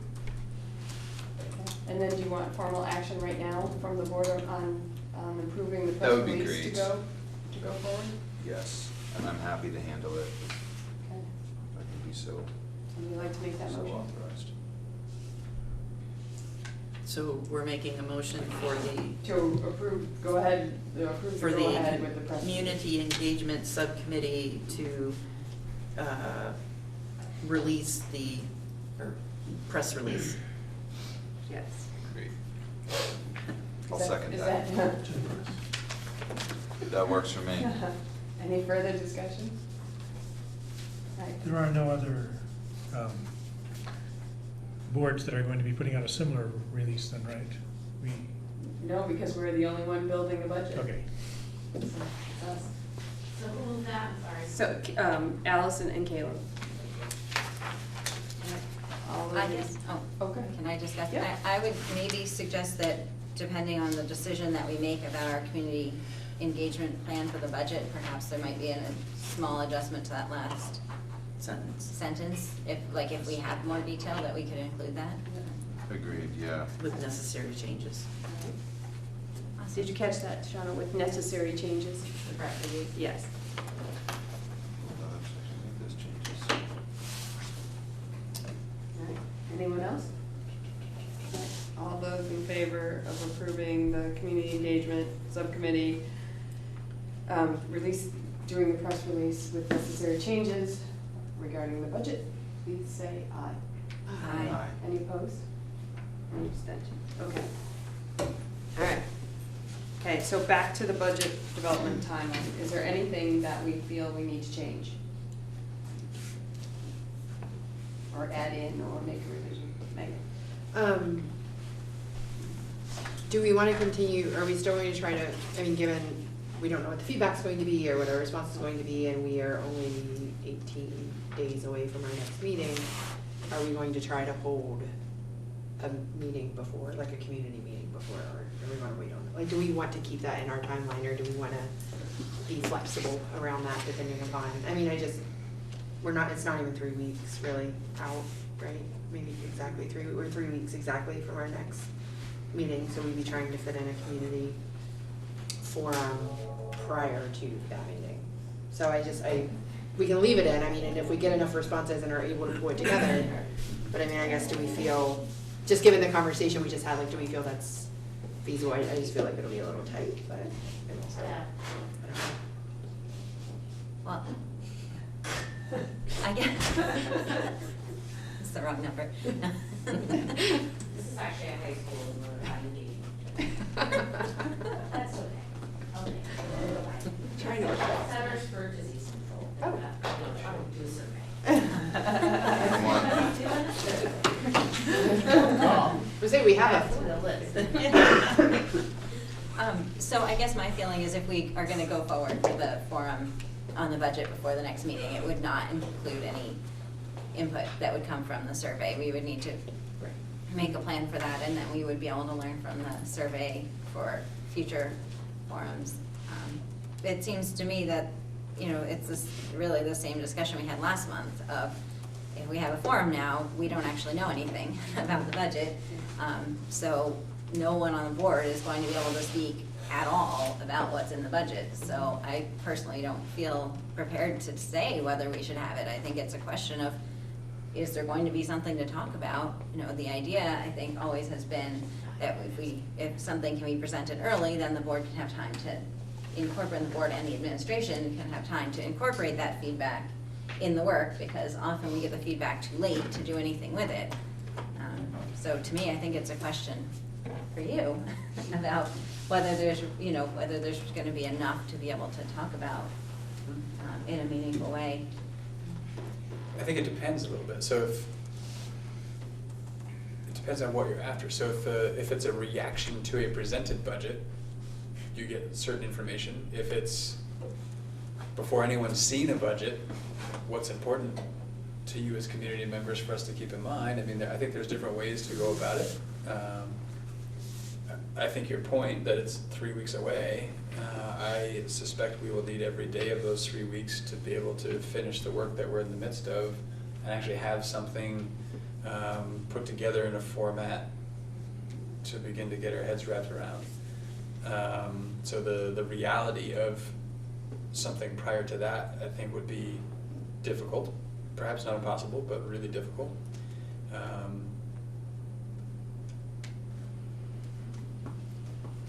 I think the conversation has to begin with what's your desire as a board for information from the community, and then how can we get to that point? So last year, we did something similar. We had that meeting at Bristol Elementary, and we did get some information because there were exit surveys, so we did get some information from that. And it wasn't in a board meeting format, it was more of a presentation and board members were there kind of thing, so. Well, I think the other piece, and this is, I think, a conversation that came up last month at this meeting, sort of roles and responsibilities, who's doing what for this community forum. So last year it was really myself and the administrators that presented the information. And there was conversation at this meeting last month about should it be board members representing the information and collecting the feedback, in an effort to show sort of the board's role and responsibility for sort of owning the budget. Even that conversation would be good to sort of flesh out and know where does the board stand in terms of what does it want as its responsibility for a community forum, and what would be the superintendent's, and that's all driven by what do you hope to get out of a community forum. Sir. Let's say this, often as a teacher in a school, I've had it presented, here's what I'm going to be presenting to the school board this evening, and it's been almost on that day, and it's been very informative, so there wasn't a lot of shock. At the same time, or surprise, there's been, here's where we're starting, and then the conversation happens. That always,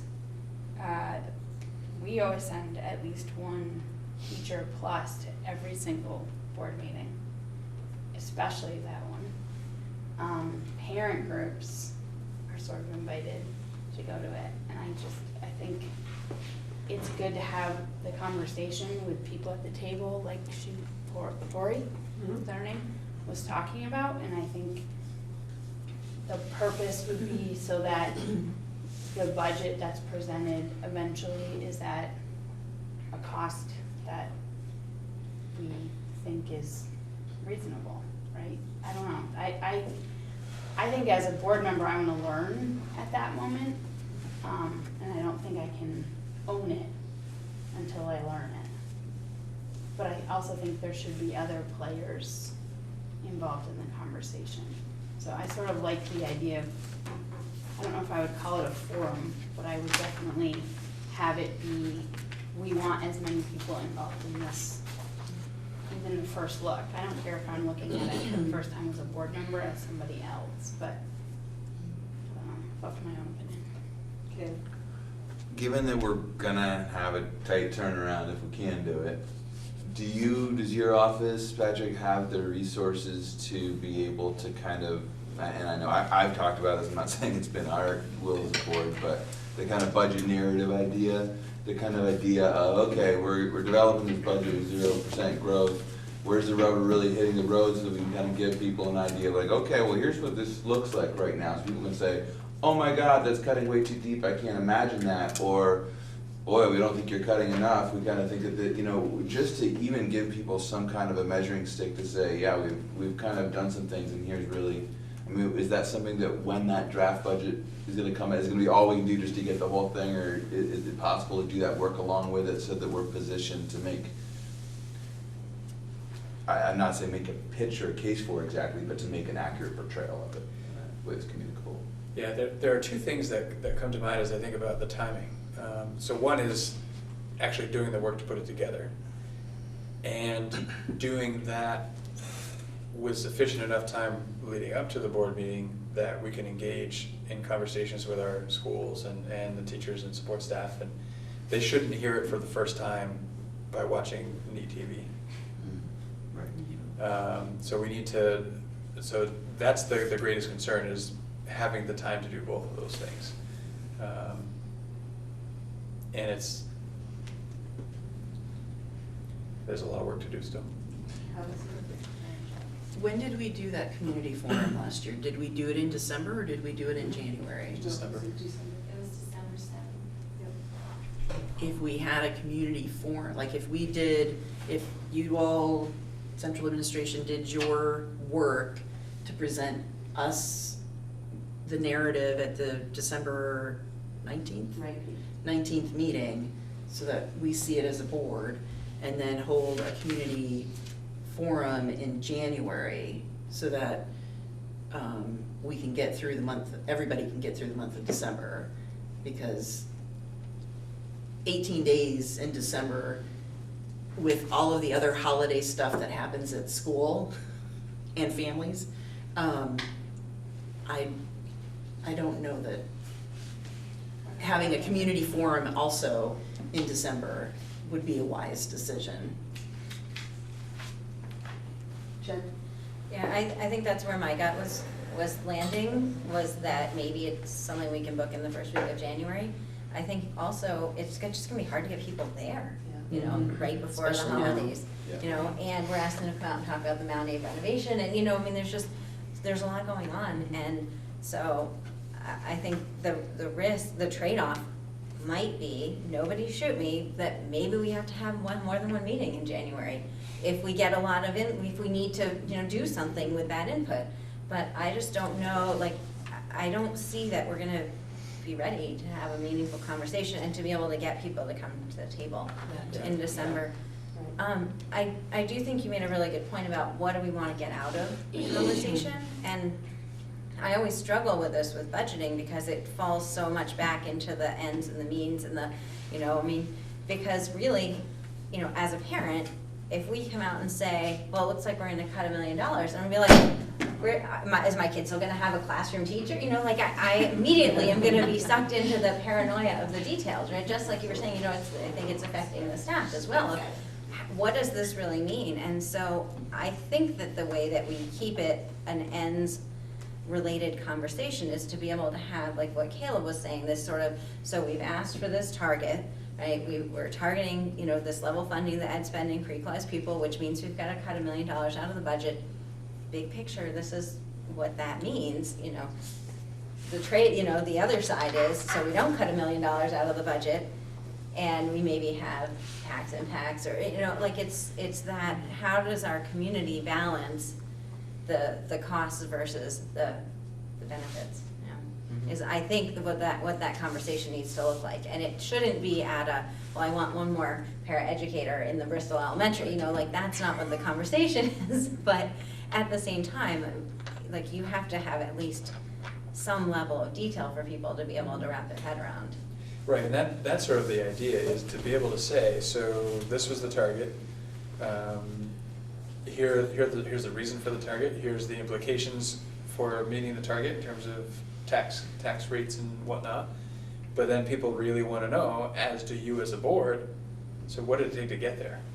And do the pros of cost savings sort of justify or outweigh the cons of the changes that needed to be made to achieve that?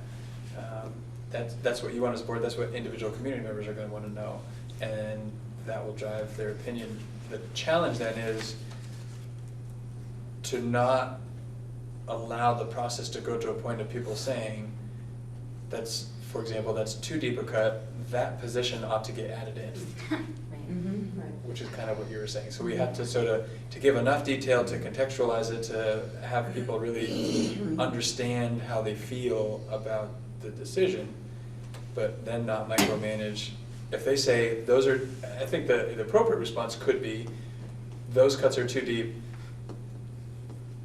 instead of level funding, spend 1%. Like, so somehow say spend more to not cut so deep, but not say where the cuts How get it has to be changed. done.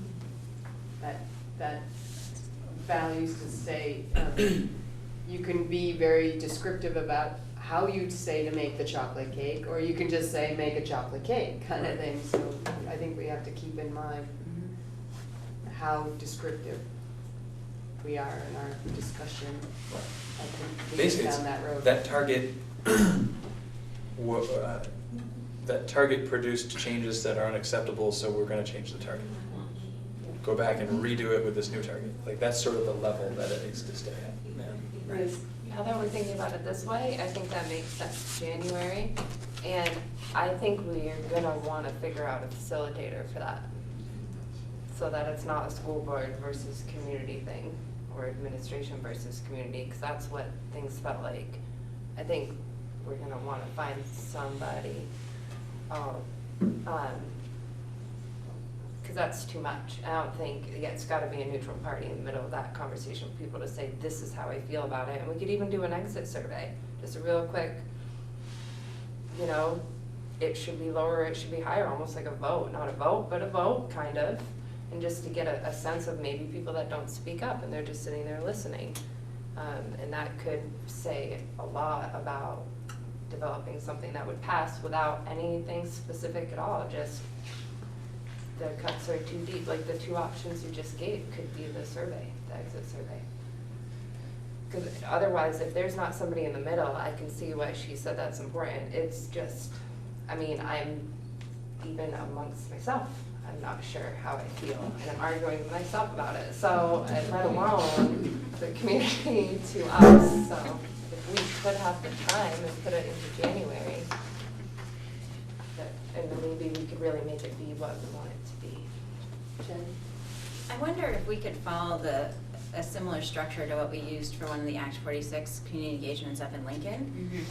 Because I think that was fairly productive. So there was a brief presentation, and there were kind of like different parts of the meeting, but the part that I think is helpful was that then everyone broke out into small groups, and they had a sheet with specific questions.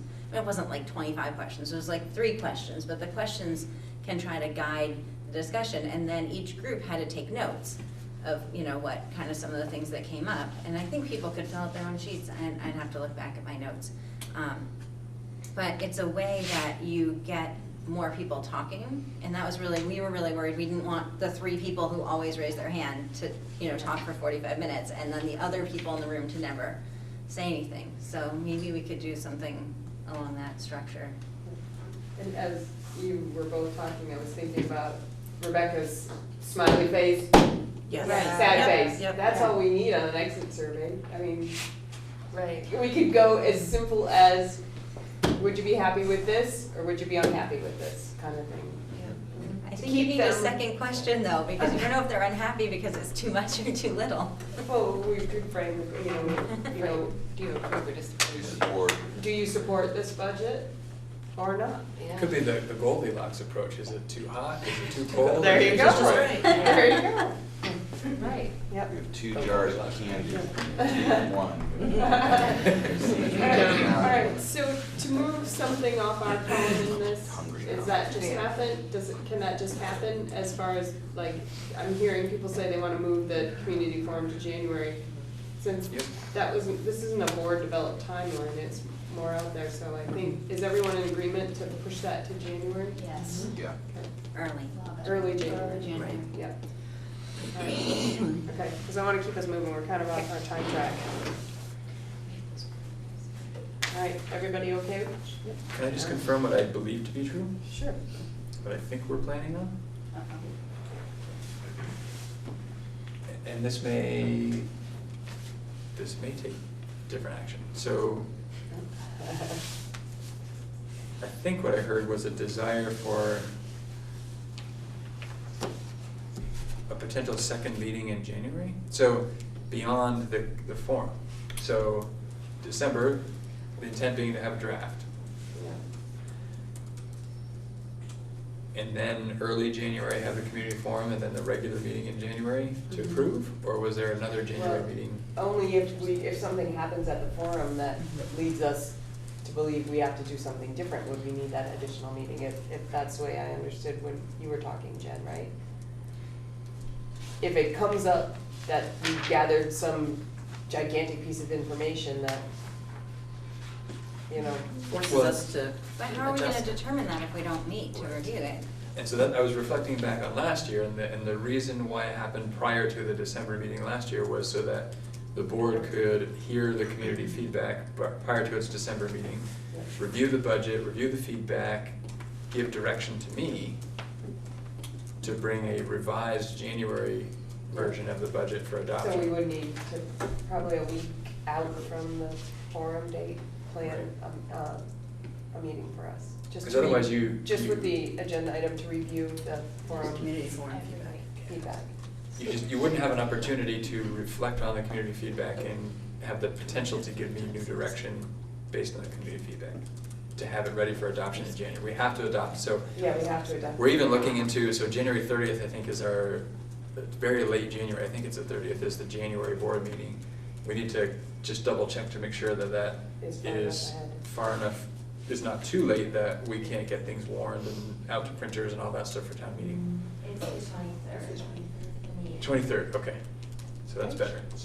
I have one in for the 23rd and one in for the 30th, so I'm not sure. I have two in my calendar.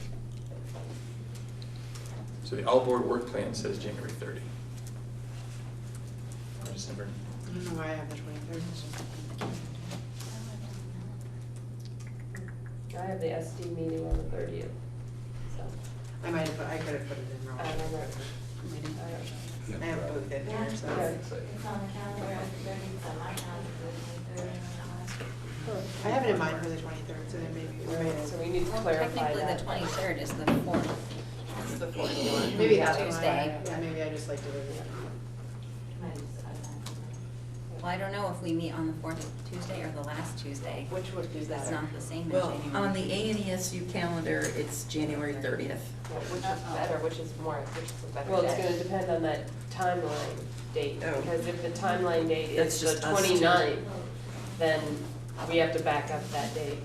The 23rd is Because definitely we have- safer. Yes. We have to warn it by X number of days, there's like all these rules about, so. 30, but not 40. The 30th. Right, the two things are warning it at an appropriate time and being able to get it to printers in time to have Right. everything ready.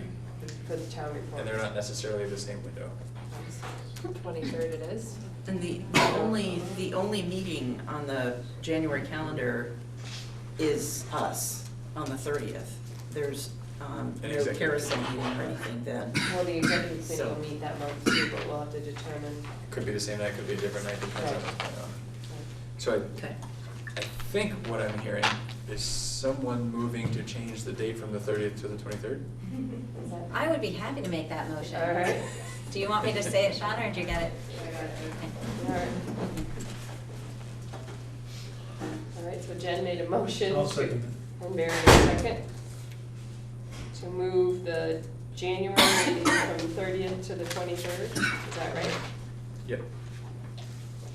All right, any further discussion? Who seconded it? Barry, Gary? all those in favor, please say aye. Aye. Any opposed? Any abstention? All right. Okay. So how does the other stuff get scheduled? Do we need to do that as a board, or? I think it would be good to pick some dates Yeah. and just to have some clarity, and that'll give me some direction to go with. Is that a good use of our time, to go through dates? We don't have everybody here. Maybe a doodle poll. Maybe a doodle poll would be better. Yeah, you could do a doodle poll. To, one for a community forum date, and then a week after that to have a board meeting with just one item. It seems to me that the community forum would have to be in the first week of January. Exactly. And the board meeting would have to be in the second week of January to allow enough time for the administration to react, Correct. should any reaction be required. Yes, that's correct. So community forum first week in January, Yep. And then a week out for the board to meet. and a board meeting, second week of January. Are we gonna stick to Tuesdays? You wanna, Well, I think the doodle poll will probably answer that we'll question. do more of a day for them.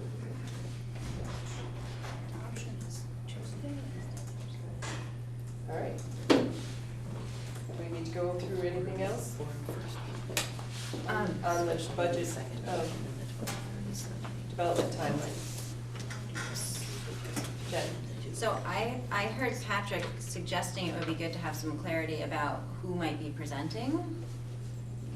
Is that something that we want to decide at our December meeting? Maybe we don't need to determine that yet, since we're moving to January? Or do we need to? I think we could, we're running a little behind schedule tonight, so I think we could.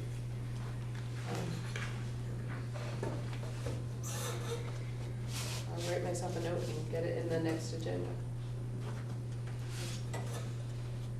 Plus, at the December meeting, we're probably gonna wanna discuss what the community forum's gonna look like, since December meeting will be our only meeting before the community forum. We'll have the It's just the December meeting is gonna be a carousel, right? So we're already gonna be tight on time, because we're always tight on time when it's a carousel. And we're gonna be seeing a draft of the budget, or some version of Something, that. It's gonna be a really We'll be long very meeting. efficient.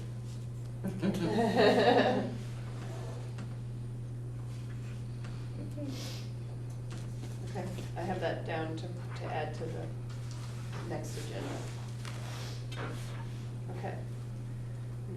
Then we'll keep moving along. Everybody good? Down to board management and governance. We have an action item to accept the monitoring report for 4.1. This was written, and the executive committee is gonna receive that tomorrow night. It is different than a typical monitoring report because,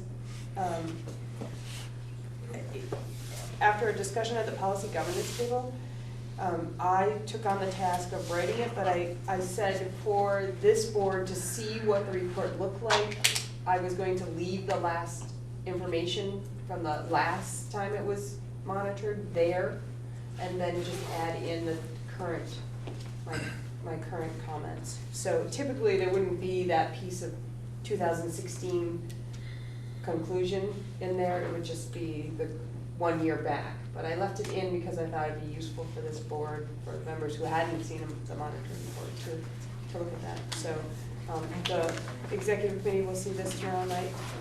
I did add some information in that about this board, because I thought it was a way to present some information to the executive committee. We had not been good about training, and this board taking the task on of having the training at the meetings, I think has been helpful, because it gives everybody the information all at the same time. So I did put that in the report for the executive committee to see as well.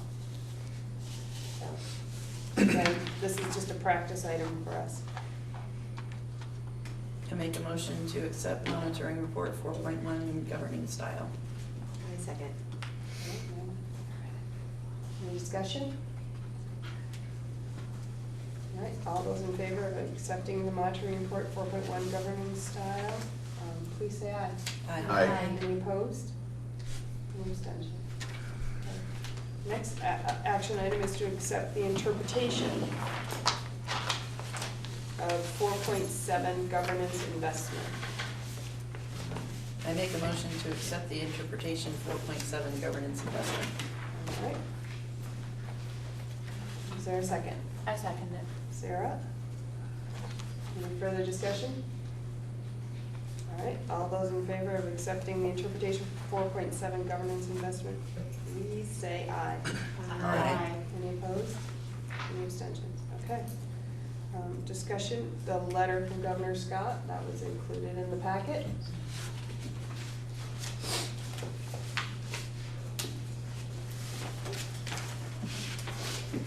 Anything you want to discuss?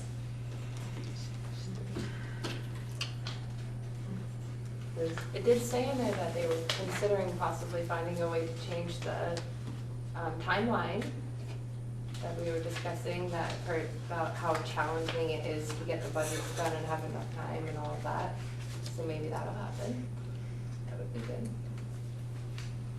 To get the equalized spending per pupil to hour earlier, things like that, so that would be nice.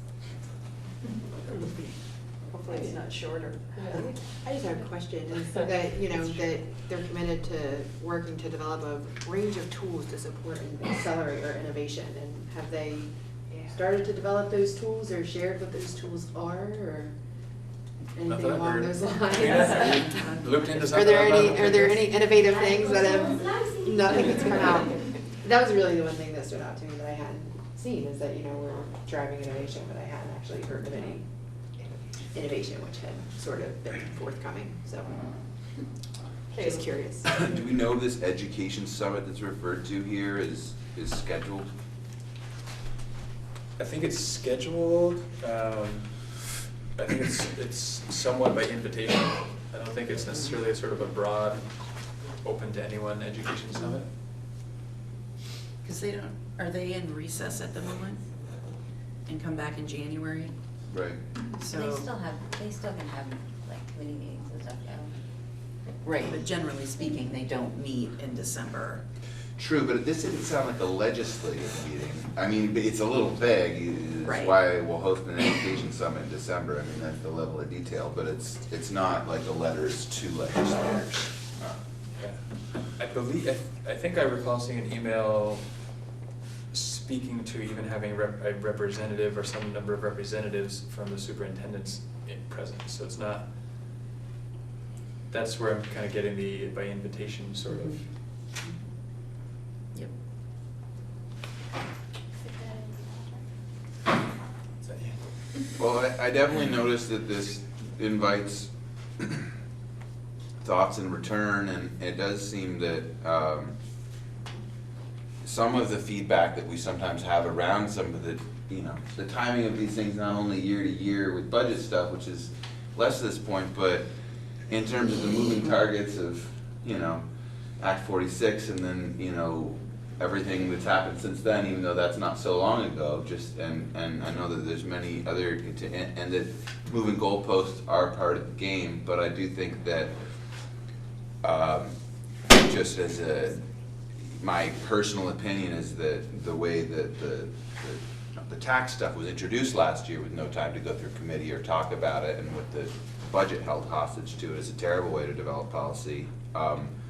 But I would say maybe constructively from that, or trying to say something constructive from that, you know, we need to make sure that we're giving because it has been raised, you know, in some of the articles we've had, that people who negotiated their labor contracts early are kind of being punished by this, you know, because they might have done some work earlier, not in all cases, but and I just think that even though people do give this feedback, it's important for school boards to give the feedback to say, hey, you know, if the Scott administration has good ideas on healthcare stuff, you know, please give us a reasonable opportunity to talk about it, participate in an open legislative process, because this is where the rubber hits the road on these decisions, and so often they seem to be less in the public view. So I'll get off my soapbox, but that is what I would say about this letter, is that I hope that there is a response from school boards and maybe from our board that says, yeah, we hear you, and as we're having good conversations in the future, maybe let's have, you know, time to talk about them before they're enacted into law. That's all I think about this letter.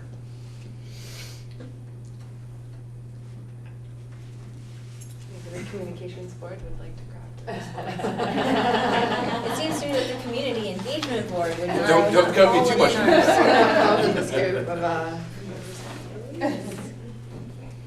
All right. Anyone else dying to?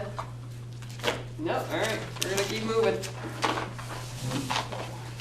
Okay, I don't believe we need an executive session, so we're moving on.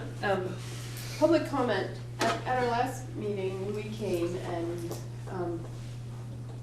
we were a little freer with that, but I realized after that little exchange that I don't think that we have talked about public comment and how it's handled. And I just want to sort of remind everyone that there's some guidelines at the bottom of our agenda that talk about public comment. And it's not typically a time when we engage in a lot of back and forth discussion on a topic, because you know, if somebody comes with something they want something to happen, we can't act on it anyway.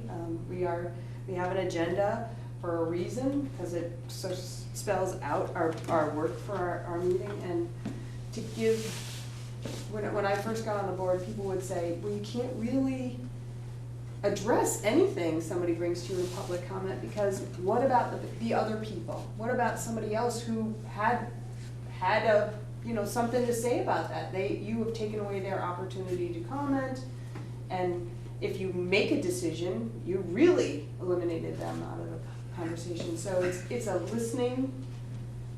Sometimes there can be some direction, maybe the person, they can be directed where to go to get some of the information they're looking for, but it's typically not a back and forth. It's a time to listen kind of thing. And I just wanted to remind people of that kind of thing. So with that being said, is there any public comment? All right. We have our meeting evaluation. And I don't think we have one online, so I think we just do it in person. So I don't think ours is online yet. So what is the level of engagement of all board members? Your choices are high, low, and you can give some comments. I think the level of the engagement of the board members who are present was great. All right.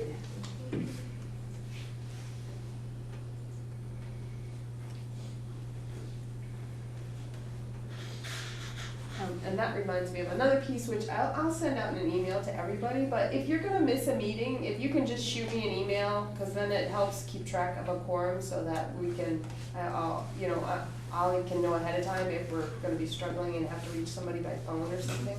So if you could definitely just shoot me an email that says, I'm not gonna make it, then I can plan accordingly.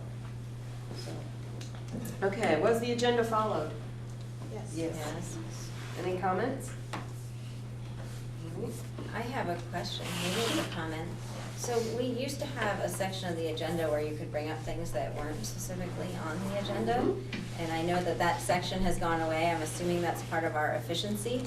But it leaves no opportunity to bring up things that weren't envisioned on the agenda, even as a board member comment or whatever. So perhaps we can consider what structures might be available for board members to make comments about So the agenda. that was Is a result of some policy governance work that it came about that it really should be removed from all agendas. There shouldn't be a board other, because the work is spelled out and we should stay within our work. So I can certainly have a discussion back at the policy and governance, and perhaps there's some brainstorming we can come up with as.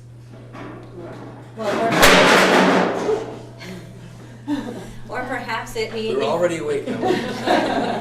Perhaps the appropriate channel is to provide feedback directly to the chair outside of the meeting? Sure. If there's a, okay. Yeah, that would work too. That's always an option. And if I need more information, or if I need, I can get to the bottom of it or research it and get back to you. Okay. What went well with the meeting? Yeah, Tori was awesome. It was good.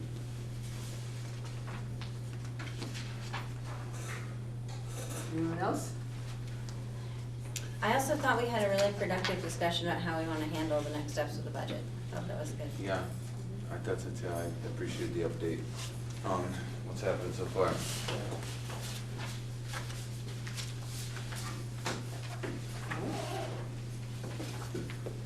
What suggestions do you have for ways to improve future meeting?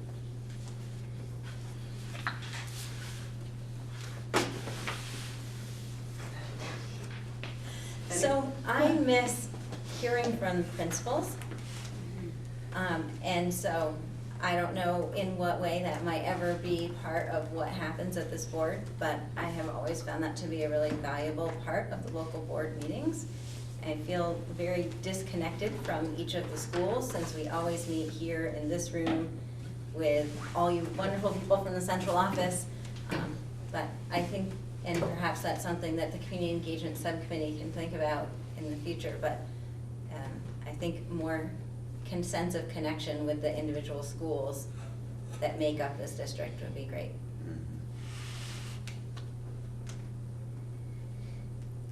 I see I'm gonna get my thing in one way or another. That's why it's there. Okay. All right, I captured it. All right, anyone else? Okay. A motion to adjourn. A move to adjourn. All right, Megan, I'll second. Barry, second. All those in favor of adjourning? 11 Aye. minutes early? Please say